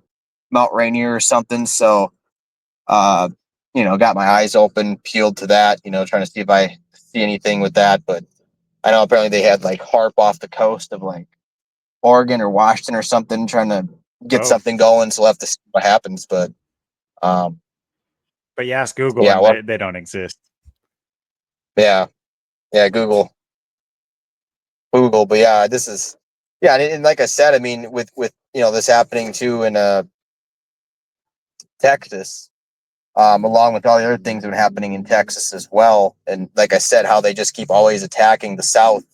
Um, with like I said, the twisters and hurricane season. I mean, we have that hurricane that hit here in November, the cyclone bomb, the hurricane in hitting Washington. So yeah, this is just going to be a sign of things to come, unfortunately. And it's that whole you're going to owe nothing to be happy, just rise the price, cost everything. I mean, insurance is already high up. I mean, I was just on my way back yesterday from the casino, and there was a guy like on the side of me, and he was like beeping his horn. And he pulls out, and there's this car on the side of me. He just pulls out, and then they run into each other, and they crash. And the car on the side of me goes up in the air on top of the other car, almost went up and over, almost flipped over. And this is just random. I mean, I see stuff like this all the time. People running into each other, accidents, crashes. And this was right alongside me. The car, I mean, it was not even that hard of a hit, but just a little touch, you run into someone, you go up in the air, airborne, you never know. A car could just flip on top of you, crash into you. I mean, it's crazy out here, and and then you got to deal with these natural disasters, and this is what they do, and this is adding to the toll. I mean, like they say, 80 people are supposedly dead, but who knows how many are really actually dead? They just give you that number, but might be rising to 88 soon. Wouldn't be surprised, man. That's a good point. I know you touched on briefly, how we at the tail end of last episode we talked about the Idaho standoff that was kind of taking place, faux standoff with the most fishy story that I, right up there with, the tranny with who changes shoes mid school shooting in an empty school. It's up there with that kind of story where you have like officials that are just like, yeah, we're being fired at. Yeah, there's a guy who's dead here. Oh yeah, by the way, 2 of our guys are dead too. Oh yeah, hey, guess what? We're also being shot at. There's sniper fire. It's just like, who's talking here? Who is this? Who talks like that? But of course, it wasn't a pretty easy call. Either the guy was going to be on the run and you'll never find him, or he would be either killed by authorities or kill himself. And, the guy supposedly killed himself. So, answers? You guys want answers? Oh, you're not going to get them. The guy killed himself after he killed 2 firefighters and some other random guy potentially. And who was the random guy? It's like, oh, such a loss of our 2 firefighters who are also, at the end of the day, random guys. Yeah, they held a title, but they're also random guys. What about that first random guy that they found when they went up there? They said there was like a firearm at his feet. Who was that guy? No one cares. It is what it is. I always think it's like a misdirect. And if anyone who hasn't seen like Saw, that like horror movie from back in the day where it's like the guy was in the room the whole time just pretending to be dead. Anyway, sorry if you haven't seen it. That really just absolutely kills the movie if you haven't seen it. But anyway, so we should do a breakdown of Saw one of these days. Anyway, yeah. With all of that, it's funny because Texas and floods have come up a lot. I also brought up a picture, because we've talked about this several times about how Trump's renaming everything, Mount McKinley and things of that nature. But we got the Gulf of America, and I brought this up because I'm thinking it's just like, don't be surprised, Louisiana. Don't be surprised, Florida. Don't be surprised, Mississippi. Don't be surprised, Alabama. You guys are in the mix. People got to pay for this. This was not just arbitrary. This isn't just like, oh, a new spelling, and that's all that needs to happen. No. Nope. Texas, you got to pay. Louisiana, you got to pay. This is how magic works. This is how the rituals unfold. And so I kind of attribute this to, potentially for this whole renaming of renaming of the Gulf of America here. This is a penance or whatever for that. You saw initially they were saying at least 67 people dead, human sacrifice, blood sacrifice, 67. Of course, the story about Camp Mystic, and which spurred on people asking, well, why when the summer camps in there, they asked why weren't they not evacuated? Kerr County Judge Rob Kelly says, I can't answer that. I don't know. A judge. No sympathy, no just backing up into his safe government arms that will, they should be pushing him out to be burned or, questioned and not necessarily burned. I mean, just,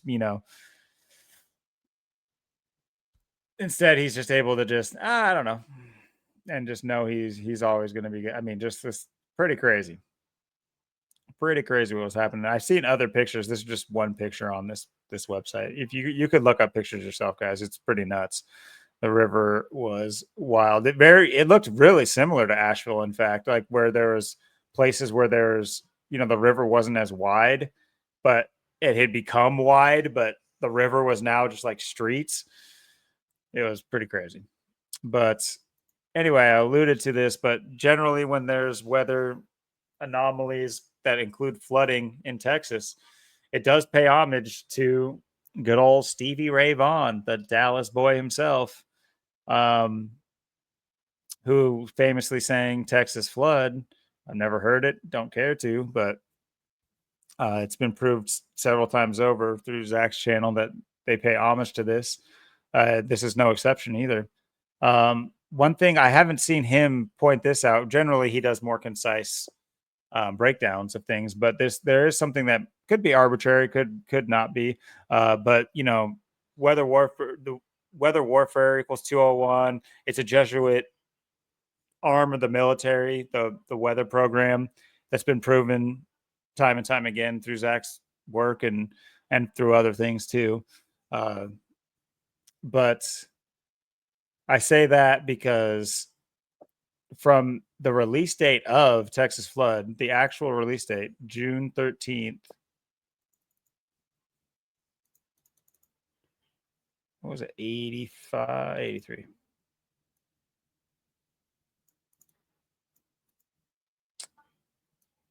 To the 4th of July, just a little bit, it was 42 years and 21 days. And we talk about this all the time, especially, Jesuit. What's another one? Austin. Think of Austin, Texas. I don't know if the flooding wasn't near Austin, but interestingly enough. So yeah, you have, bring it back up, 42 years, 21 days, 42 and 21, just like a Jesuit in Austin. So I thought that was kind of interesting. Also, 504 months, like some, and with numerology would be 54, like Jesuit order as well. So yeah, I just thought that was an addition to Zach's already very thorough work on this. From the moment it happened, he was all over it with the news. I don't know if he saw the tie-in with baseball. It was a guy who tweeted it was just funny because I was watching Zach's stream and he was tying in the Astros and other things to it in baseball. And interesting, this guy who plays for let's see, Texas Flood MLB player tweet. I don't know. No.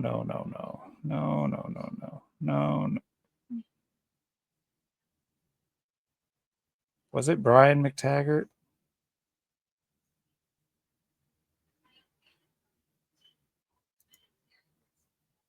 Oh, it's gonna try to make me sign it. Yeah, it is. This guy, Brian McTaggart.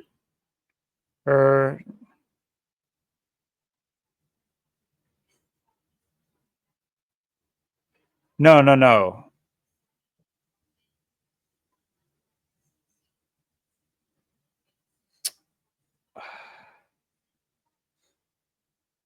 Was it Alex Bregman?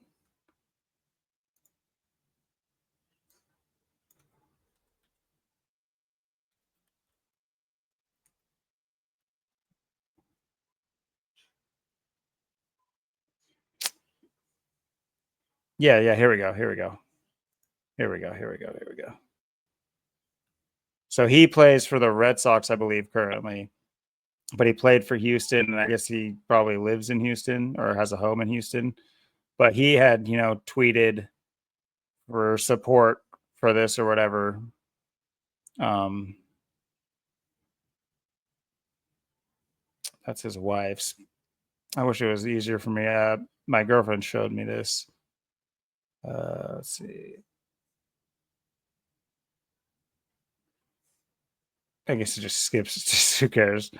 It just goes into Family Day at Fenway Park.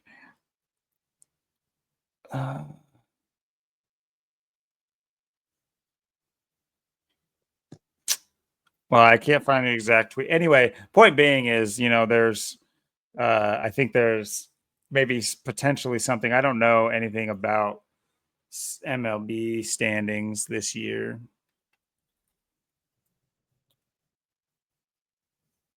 Oh, Red Sox are not looking great. That's for sure. What about Astros? Astros looking great. Interesting. Houston, we don't have a problem. Yeah, we're doing just fine. Wow, are the Mariners going to get in the wild card?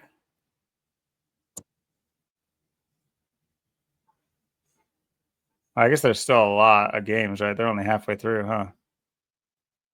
Yeah, there's still quite a ways to go.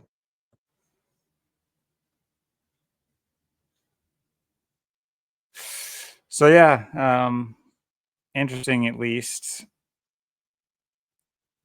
A former Astros player.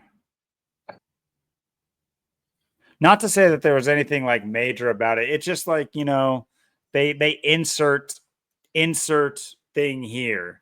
And they do that a lot with these, whether it's a crazy story like this or whatever. They just like to insert, I'm sure if we had the decoder glasses on, we would see why they bring up why Alex Bregman was chosen for this, highlighting his thing. And, a lot, the Astros have been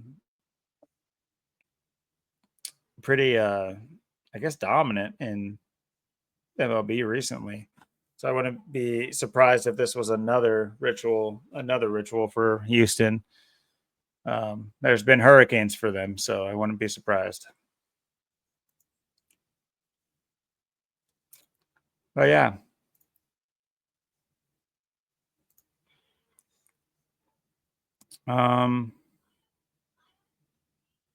So I know we wanted to talk about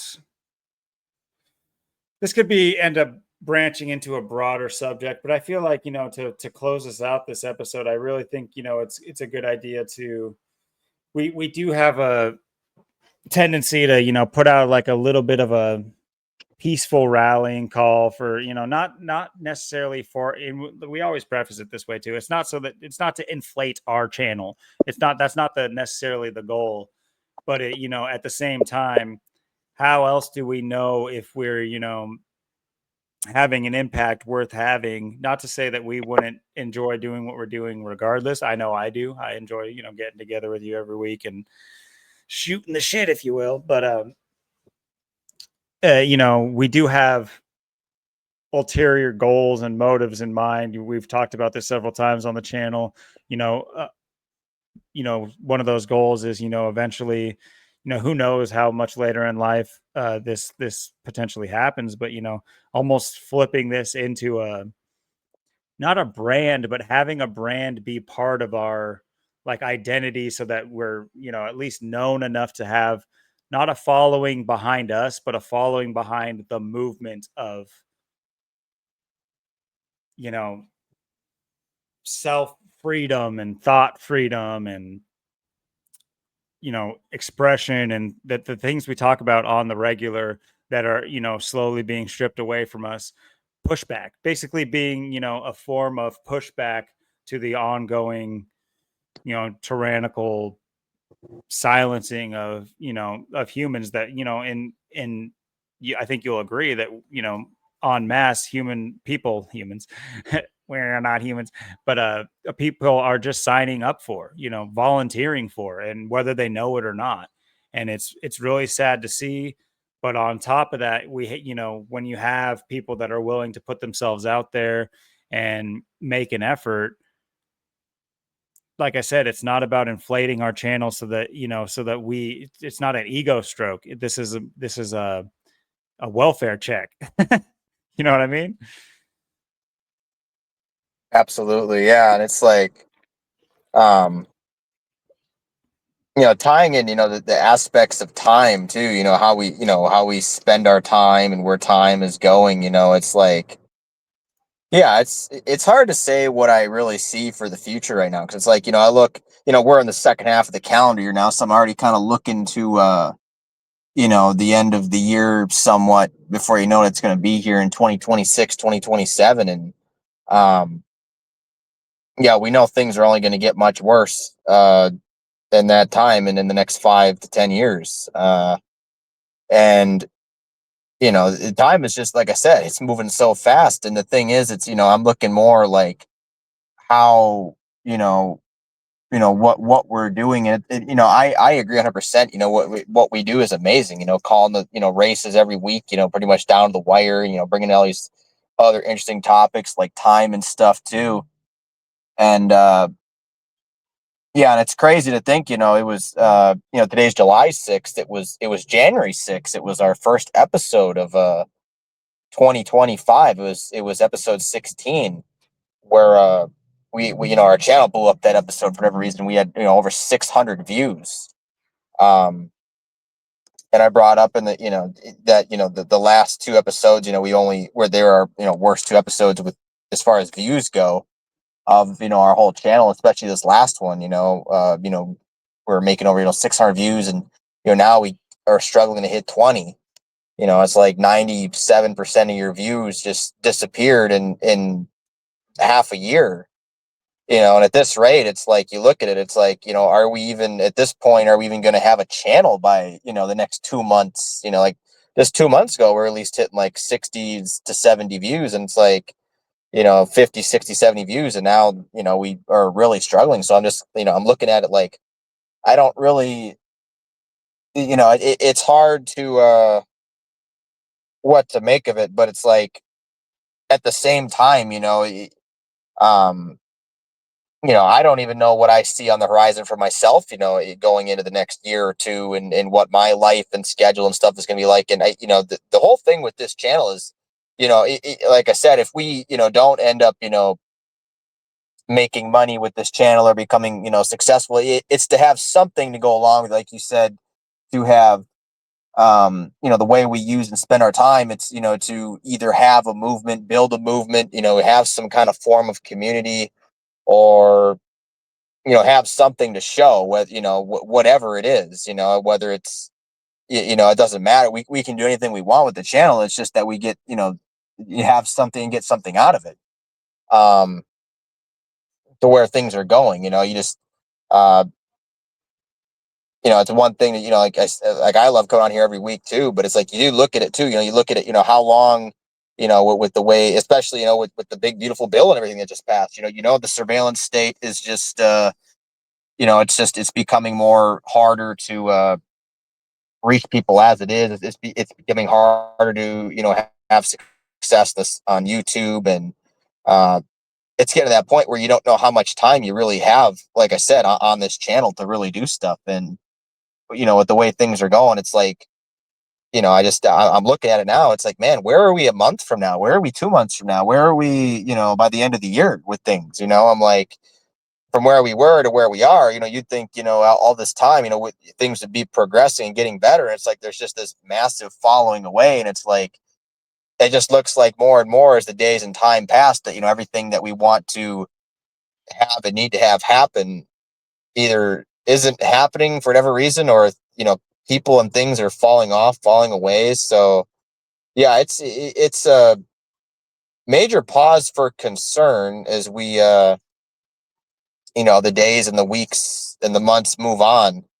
um as to what our future holds, what the channel future holds, um and in the directions we go. And I do believe we're at that crossroads now. I mean, especially, you look at things even like, with AI and stuff. I mean, AI is just, AI, yeah, it started, really kicked off this year and just went live and is starting. But, by next year, the year after, I mean, we're going to see huge changes and strides to the internet, to YouTube, by next year and the year after. And, I don't know at what point all this comes to an end. And, that's why, if you, like I said, if you're not, using your time and making the most of your time. And, if you don't have, you know, success with, every little bit of what you're doing with everything in life, it's just, you're going to get left behind. And it's like, it's, it's great, what we do. It'd just be, it'd be so much better if we had, so much more to show in some way. Um, whether that was community or whether that was, these, what we like to have, these groups. And, and I know some people have kind of been, some people have been quietly, some people have kind of fallen off. I don't really know what the deal is and where people have gone, especially just in the last like few months, it seems. But um, yeah, it does. It is. I think it's something that, everyone needs to kind of keep in check of, who's still around, and what people are still doing. Because, like I said, we're trying to build community. We're trying to get people together. We're trying to, have pushback, we're trying to have something happen. And, it definitely doesn't seem or feel to me like we have been, wasting our time. Because, we've been putting in the work and having success, and we've been, having, a lot of success with NASCAR, especially since this year. And, I know since that time, it's, we've lost a lot of views too. And some, some streams we've shared have done really well. Others have not, um, which is to kind of be expected. But lately, it's just been this massive, just downward spiral, especially the last couple, being, the views just being so bad. I'm just wondering, what the real, um, thing is, and how to really turn that around. I've been thinking this week, trying to hit some people up.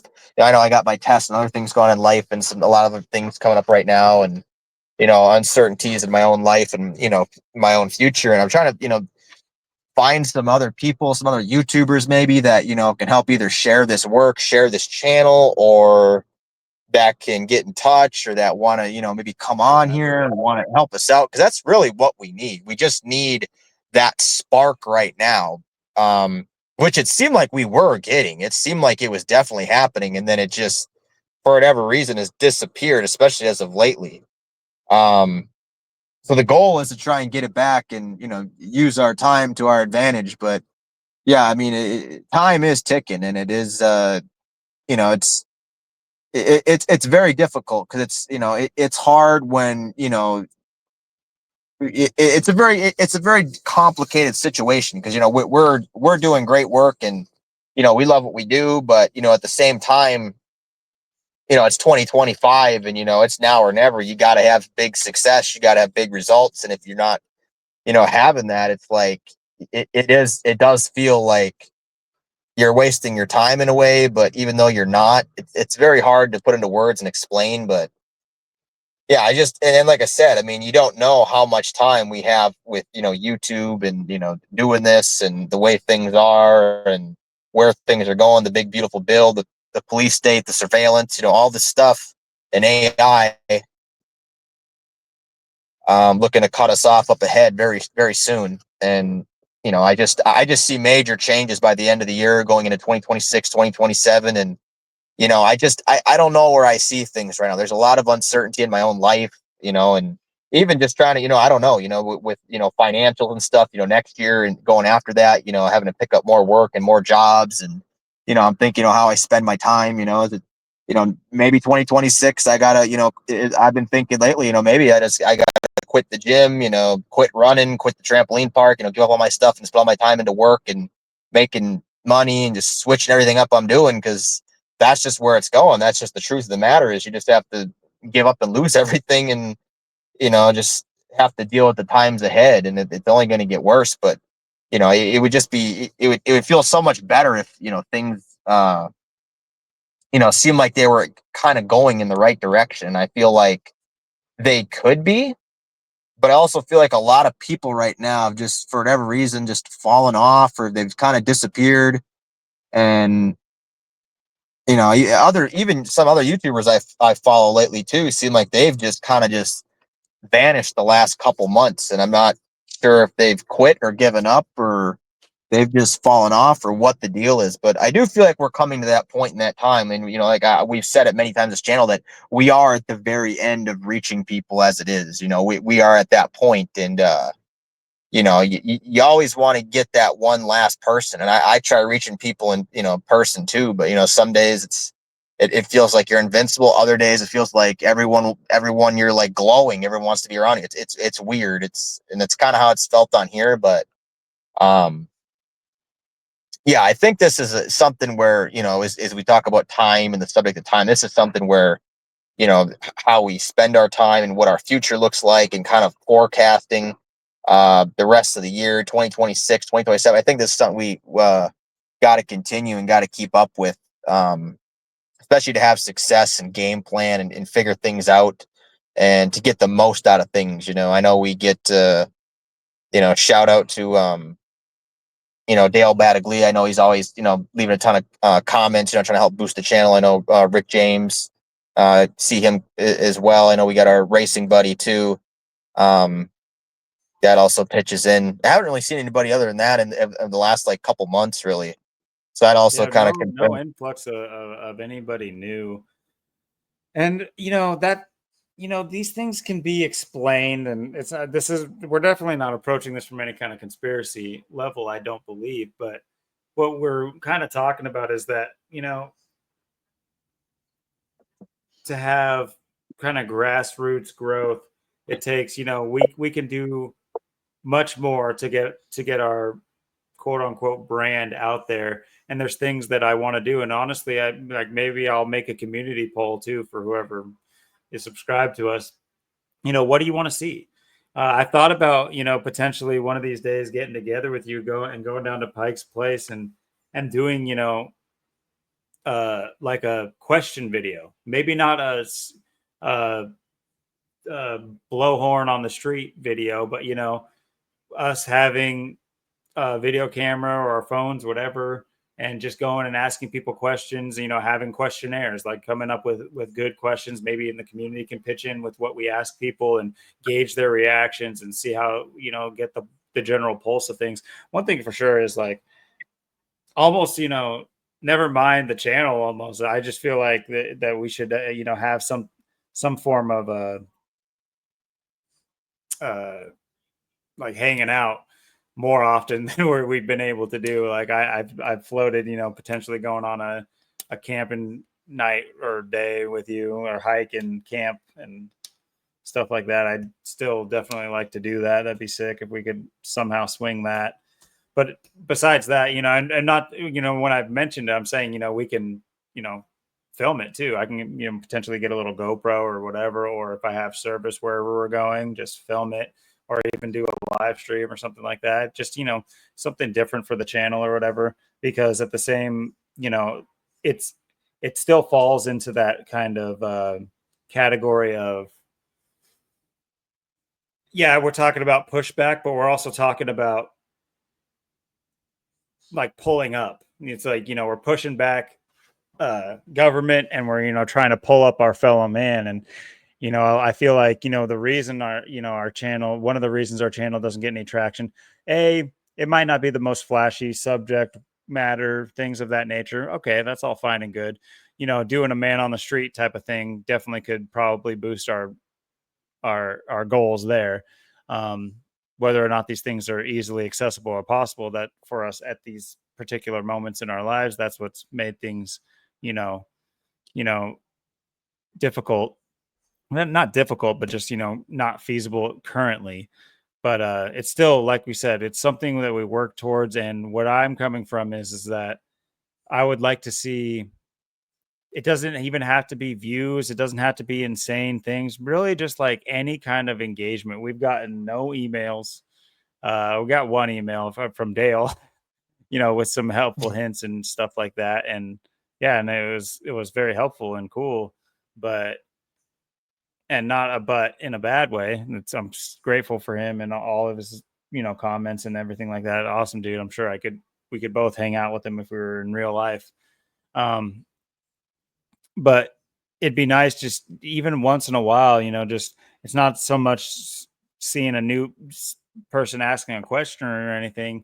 as great as that would be, but it really is just like, I know we got some people watching us, just shoot us a question, shoot us something, is there anybody who is real? Not that they're not real, but does anybody just want to hop on here like and talk with us? It's not like we're some like crazy group of people, people that are gonna, I don't know, we we can make things happen. It'd be nice to see viewer engagement. That's all long story short, it'd be nice to see that. It'd be a good boost to our, morale. Um, there are things I definitely think that when I have some slowdown time, right now it's all hands on deck on getting things on my new property set and ready to go before the weather turns bad again. So I've had such an, and working. So my free time hasn't gone, when I'm not doing those things, I generally haven't had the mindset, the strong will, a strong enough will to hop on here and really start expanding my horizons with video editing and stuff. I really do want to. It's 100%. I really want to. I don't have like any top of the line stuff. What I have works though, and I'm not worried about anything being top of the line but I just haven't had that, that boost of willpower to do it. Um, but I do need to, I need to make that happen. That's definitely something I can do. Don't want this to come across as a complaint stream. Uh, I know Austin's not that way either. We're literally just brainstorming and talking it out, and we're transparent with everything we think about, whether or not it's our decodes, our research, our we give it to you raw and uncut, the way we right off the cuff to what we're thinking about, and this is no different. Yeah, but what do you think are some ways, things we can do, maybe not s- exactly soon, preferably soon as possible, but that might not end up being like right away. What do you think are some things that we can do to, because we can ask of other people, and that we are asking you guys, please do help us out. But at the same time, what can we do to show we're worth being helped out? Yeah, that's a perfect point. Yeah, because and it's weird too, because like I said, we got, that 600 some views, when I shared that one thing, and I wonder how much was actual people and was it bots? And then, what, we went to the trampoline park, we put that up, and then, we made a post on that as well. And literally in like seconds and like minutes, that thing got like thousands of views. Then it just kind of stalled out. And I'm wondering, okay, is that real people? Is it bots? What really is it? It's hard to really say. And it's weird, because I see as other people on YouTube, they'll post a video, in seconds, minutes, they're just getting, more views than we get in a week, month, year. And we're coming up onto the point where, you know we've almost known each other a year. We've almost been on here for a year as well.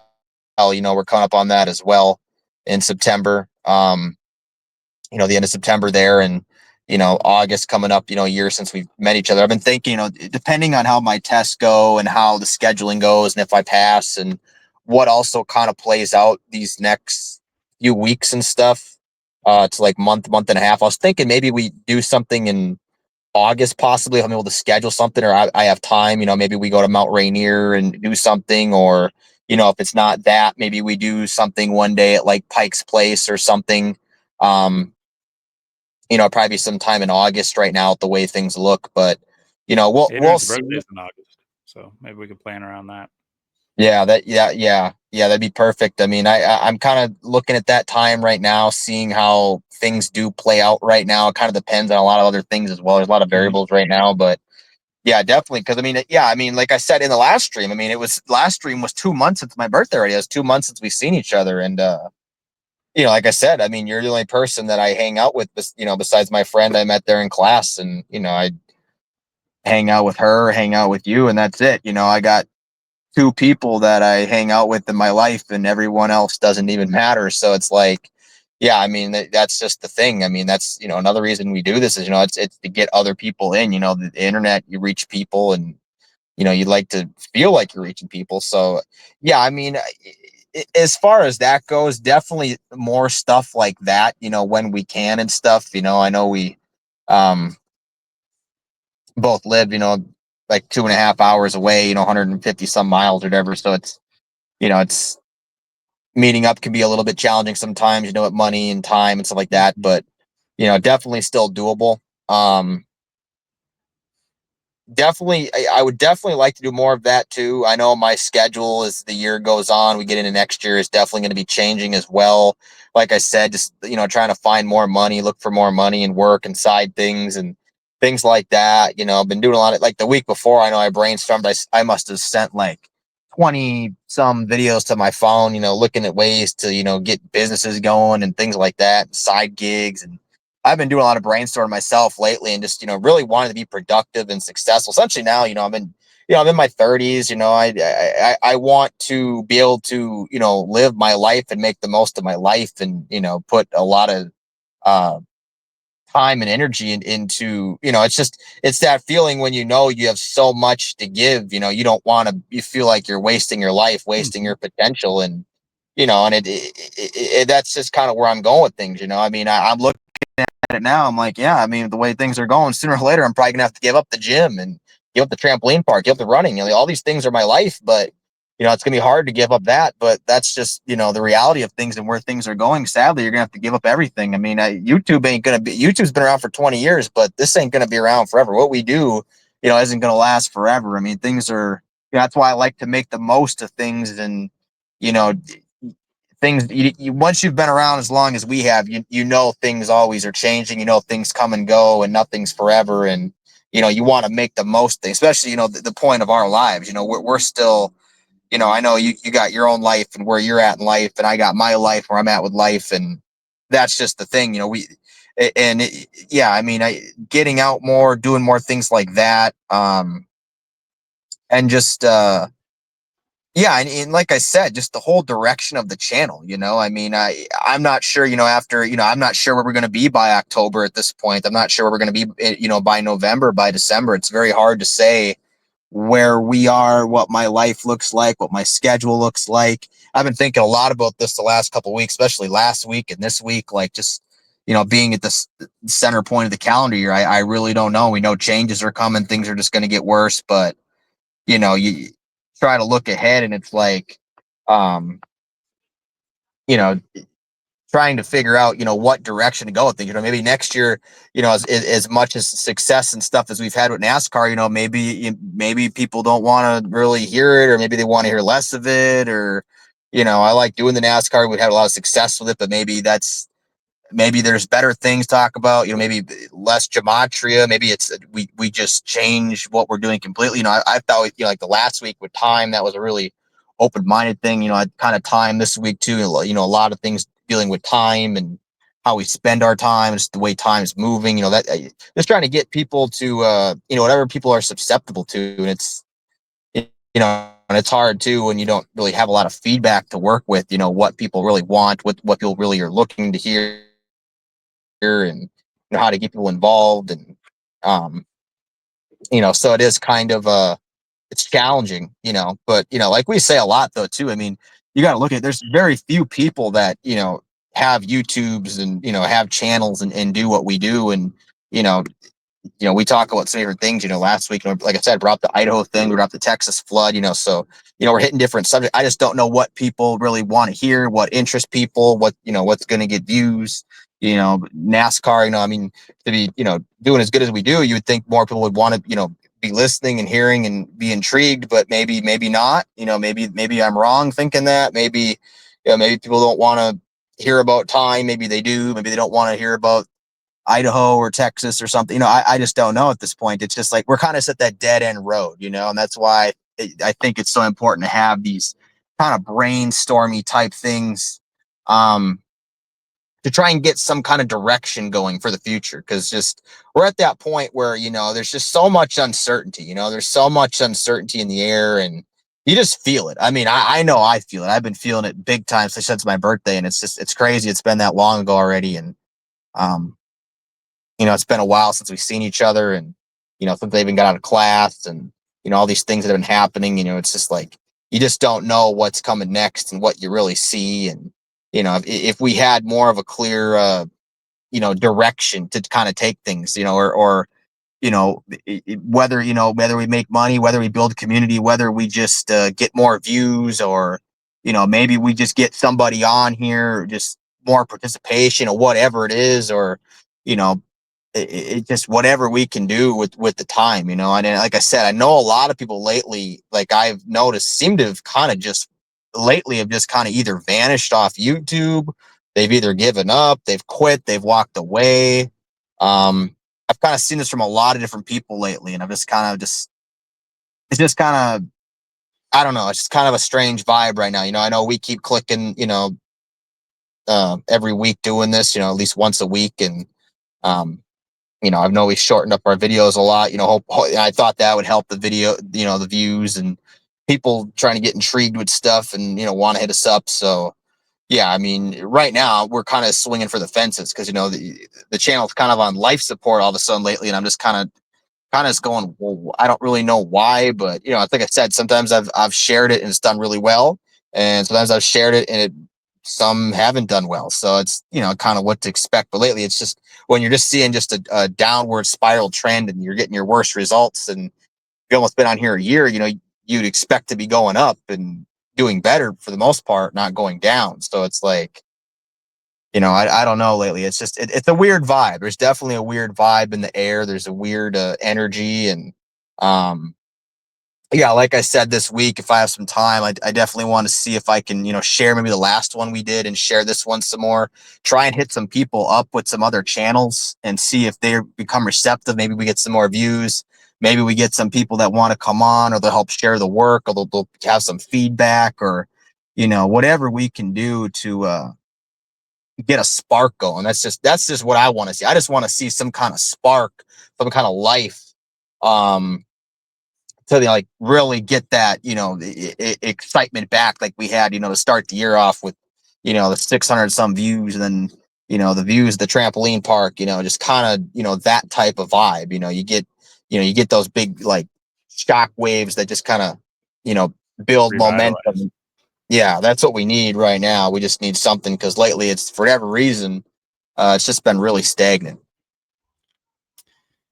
Yeah, and to kind of put my sentiment on it, I don't think our greatest strong suit.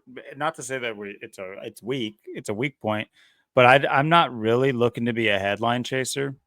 I think I think our strong suit has been our unique takes, and I say unique not to me say that nobody else has our opinions, but quite the opposite. I think enough people have our opinions, but it's about finding those people that share our opinions, and that's what seems unique about it, is that there seems to be very few.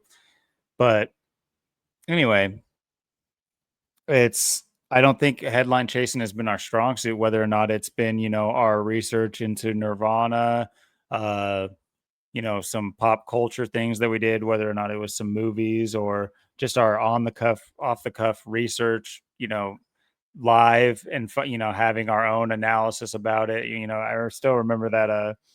What was it? It was in Wisconsin. Was it something that house or theater where there was like an Indian standoff, and you find out like, uh, Getting initiated, yeah. yeah, the novitiate, and you look into their history, and you just Marlon start Brando. Marlon Brando, that's right.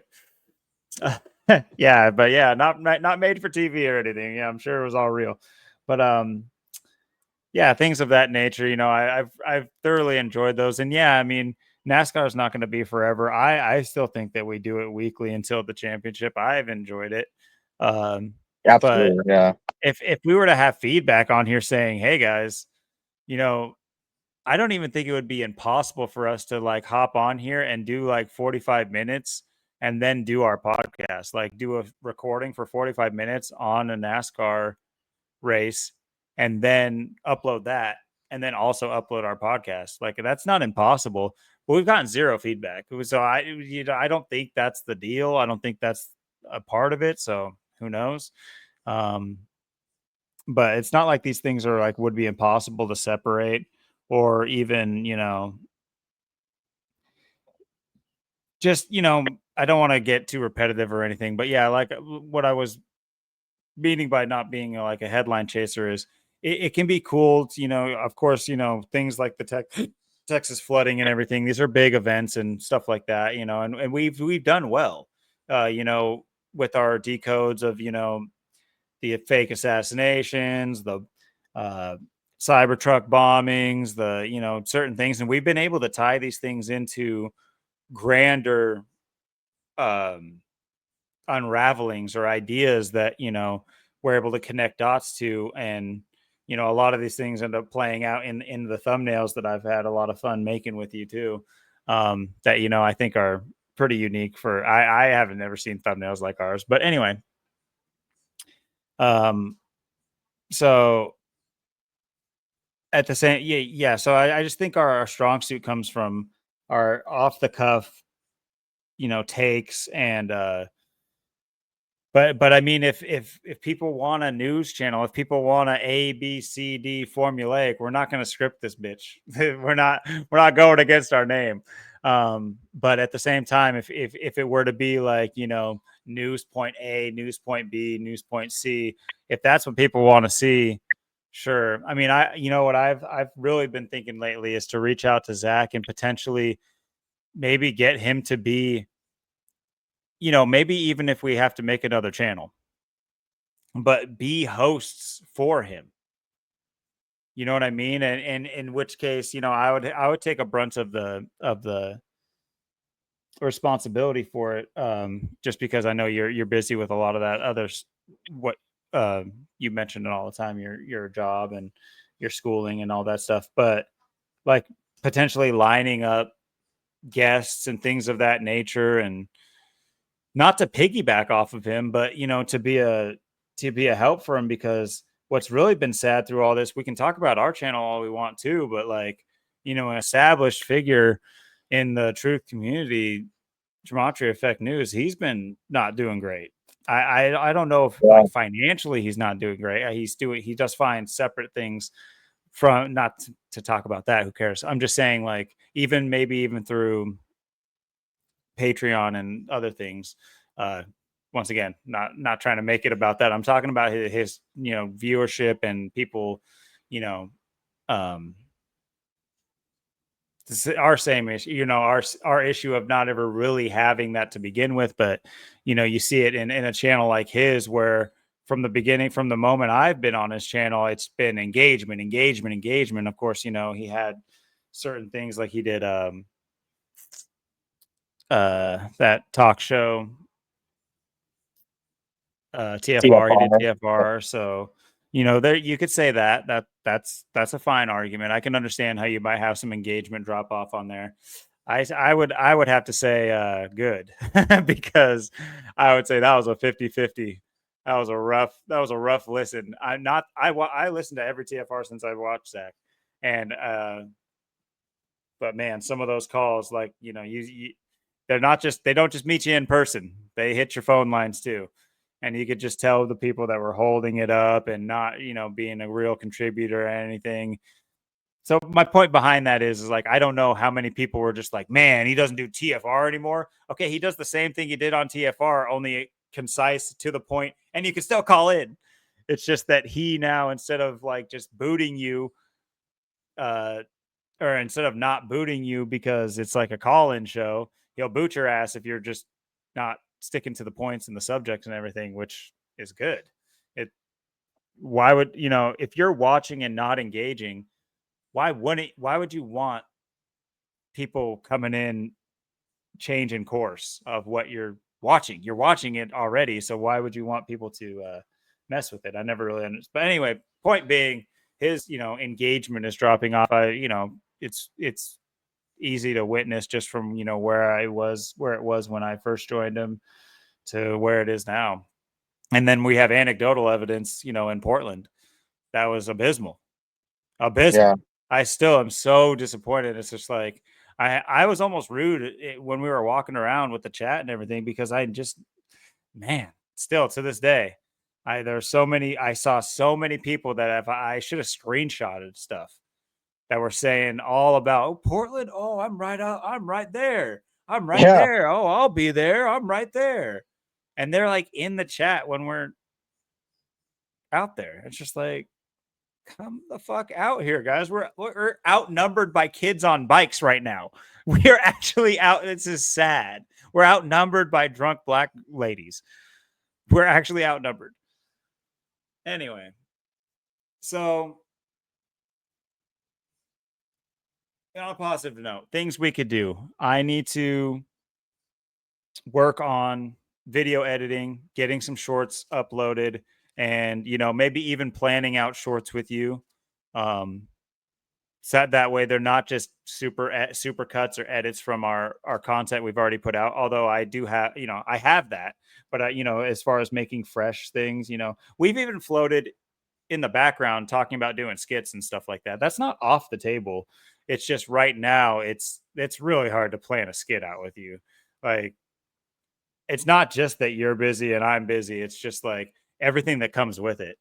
And so, but there are the eventualities of us hanging out, and I think that's something that we could throw out there, just between me and you, honestly. But in full transparency for the channel, is anytime we hang out from here on out, we should, like, if we know we're going to be hanging out in the future, we should make a concerted effort to have a plan to like do a skit or something like that, work out a skit or something that we plan on filming while we're together, for the channel. Um, Even though it might be few and far between, it'd be something fresh and interesting. But and then yeah, potential meetups, and maybe a potential like working on some sort of format for continuing our podcasting venture, potentially with a great mind like Zach involved, or even doing a man on the street type of stuff, like street interview types things that aren't necessarily uh blowhorn and people, but you know person to person type things. Because yeah, I'd say we're, of all the people in any metropolitan area at any given time, we're very approachable, and we're very okay with being, people being okay being approached by us. We're presentable, if you will. So I think that could be an interesting route. I'll let you close us out on thoughts on what we can do, and just any closing arguments, if you will. Yeah, absolutely. Yeah, it'd be great to have, do more things with Zach. I've been noticing the same thing too. But when I get time to hop in the chat, I'm just, some live streams I'm in there. Sometimes I might be in there more often. I know I just seen you in there on the 4th of July. I was in that one, and yeah, it was pretty dead. I mean, you had the usual suspects in there. Rick James is in there, Dale Battaglia, the usual people. But yeah, I mean, I know he's been losing people off the Patreon and stuff too. But like I said, I know he's got his own, ways of other income, making money and stuff. So it's not really a big of a deal. But it's just everything lately has just kind of been, there's been this falling away. I'm just, and it doesn't even have to necessarily be, with Zach. I know Zach's, he's got a kid now too, and he's got his own schedule and stuff, and it's whatever time he has, and maybe it's something, maybe we start it next year in 2026 or 2027 if we can do something with him, or just takes time. I've been thinking too lately, even other people that are around these other channels. That's what I've been saying, these other people, these other channels that are around, to get, reach out to them, get them involved. And then I mean, because you try, and it doesn't have to necessarily be gematria or turning people on to gematria. I mean, as long as we can get just something going, just on anything, anywhere. I mean, I see a lot of other channels, a lot of people that they have good work. They talk about a lot of interesting things. it'd be interesting to have these other channels and these other people, to bring them on and to hear from them or to get them involved. Maybe a couple of them will pick up on gematria, but I'm not saying that's really going to help, because I know how much this is suppressed and covered up, and it might tear down their channel. So it's not like I want to be real pushy about it, but maybe offer a few things here or there, bring something up, but just to just have a sense of community. That's just what we're missing, and I'm just like I said. I mean, I just see too many people falling away, and just things just not working out, and it's even like, I've had that Live Good thing. I've had that going for how long now? I've had, nobody, I've had like one person join, but the other person I had on there, they left. So I didn't even move up in the rankings. So, I mean, I've been on there for how long and had no success with my business, and, that's the thing. I mean, that's why I have 5 things, I juggle pretty much. I got the Live Good, which isn't, really happening. A little bit of gambling here and there I do to make a little extra money, go over to Steve's. Most of them are, I got my job, and then,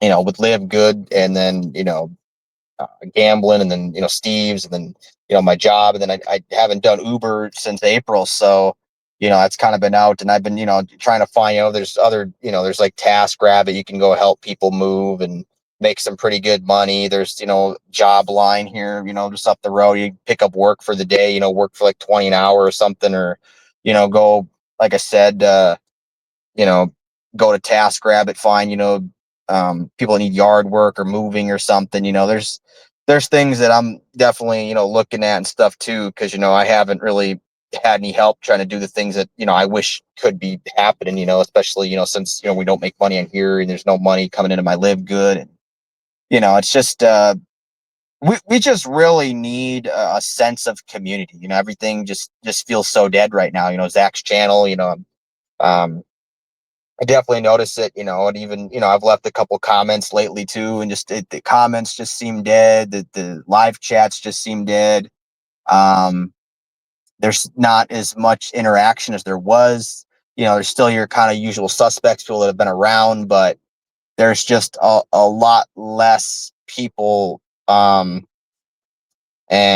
like I said, I mean, I just noticed a lot of people that I've watched, people that I even know, like Mike Decker out there in Wyoming. I don't know, I watch his stuff a lot, but he's just disappeared. I've met him 3 times. Um, and he's just disappeared like the last couple months. I don't even know where he's been. I know he said something about, kind of just quitting and giving up a few months ago, because he's like, nobody cares, and what's the point? And I don't know if he actually did or something happened, but I mean, he's just disappeared. There's still other people kind of going, but and like I said, I met up with Zach 5 times, the first time in 2022 at March for Our Lives, and then 3 times in 2023, and um you know um once at the MLB All-Star game, twice at Pike's Place there, and then you know then of course we had last year down there in Portland. That was my only time I went out of state with them. Went down to Portland and finally met you, and that's almost been a year since we've pounded pavement. It's almost been a year. I went out to Pike's Place a few times last summer by myself. Like May, June there, and then um yeah, it's been so long since no one's really doing anything. I know even like RPM Trey Vietnam doesn't go out, really, because he can't really do his live streams, because they just take it down. They see the gun, he's got his gun on him, and they got to just take it down. So, and I understand people don't want to go out and waste their time and have things get taken down, and the censorship, like I said, has just gotten so bad. And um and that's just where I'm at with it. I'm just, I see the walls closing in, and I know our backs are against the wall, and I'm just seeing people fall off by the day, by the week, by the month. Um, and it's only going to get much, much worse. We haven't even seen anything yet. And, with the big, beautiful bill and the surveillance state and all this stuff going on right now, it's time to just take action, any way we can. And, I just, it's just important that we talk about these things. And, maybe this is going to be more of, something on our channel, maybe just more brainstorming. Like I said, if there's anything I can do to get people to, just because there's so many people out there that, do talk about truth and stuff, that it would be nice just to talk with these people, or just Mhm. get them to watch our content, or give some feedback, or just get something going anywhere we can, because that's what we need right now. We need spark, we need life. um because we're on life support, and it's just I'm just looking at it now, and it's like, man, in my own life, I don't know how much time I'm going to have coming up in the upcoming months and years, and what we're doing. And it's just like, yeah, we're just coming to that fork in the road, and unfortunately, but we knew this time was coming. And um yeah, things are just changing constantly, and it's just hopefully um people listen to this video, and they for those that can or will take action, will hopefully do something. Very well put. And yeah, and this, you can just consider this our monthly or bi-monthly or tri-monthly, whatever it is, call to action. And hopefully we can get, something stirring under our feet. And with your guys' help, you can be there, right there with us. We're not looking just for handouts or nothing like that. Come join us. be, you know, uh, be a whole nother set of hands with us. Not just, we're not asking really for anything specific, from you. Really, it's just, for you. We're asking for you, not anything from you. So yeah, been great talking to you again this week. And who knows what shenanigans will take place between now and this next week. But look forward to getting back together with you in 7 days' time, whether we get the views or not. But I completely understand the, not only the mild frustration, but also the, the unsureness, uh, yeah. So it'd be nice to, have some assuredness, to have some, assurance. It's best I can come up with. But anyway, thank you guys for watching. If you guys did, the very few who do, you know, it's not like likes mean the world to us, but but like we've explained over and over, it's just about the participation and showing, obviously the likes do help and the views do help, for our morale.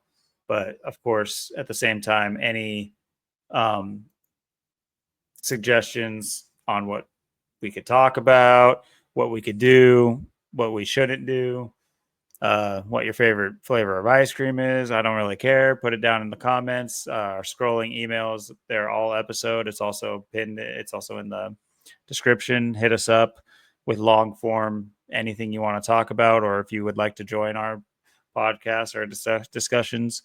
Would be sick to have more people join. I know we had King Rich that one time, and he's been AWOL ever since. Might be something we talk about another time, but yeah, I think there's something, some more work I can do while I'm in the chat with, in Zach's chat, because there's definitely other people that have been damn near ready to go on our podcast, and then for whatever reason, correspondence just stopped. So maybe I can try to spark those things back up. Um, I won't add any names at this particular moment, but hopefully we can get some more participation and some more featured guests. Um, but yeah, thanks for hanging out, everybody, and have a wonderful week. And we'll see you guys next week. Peace.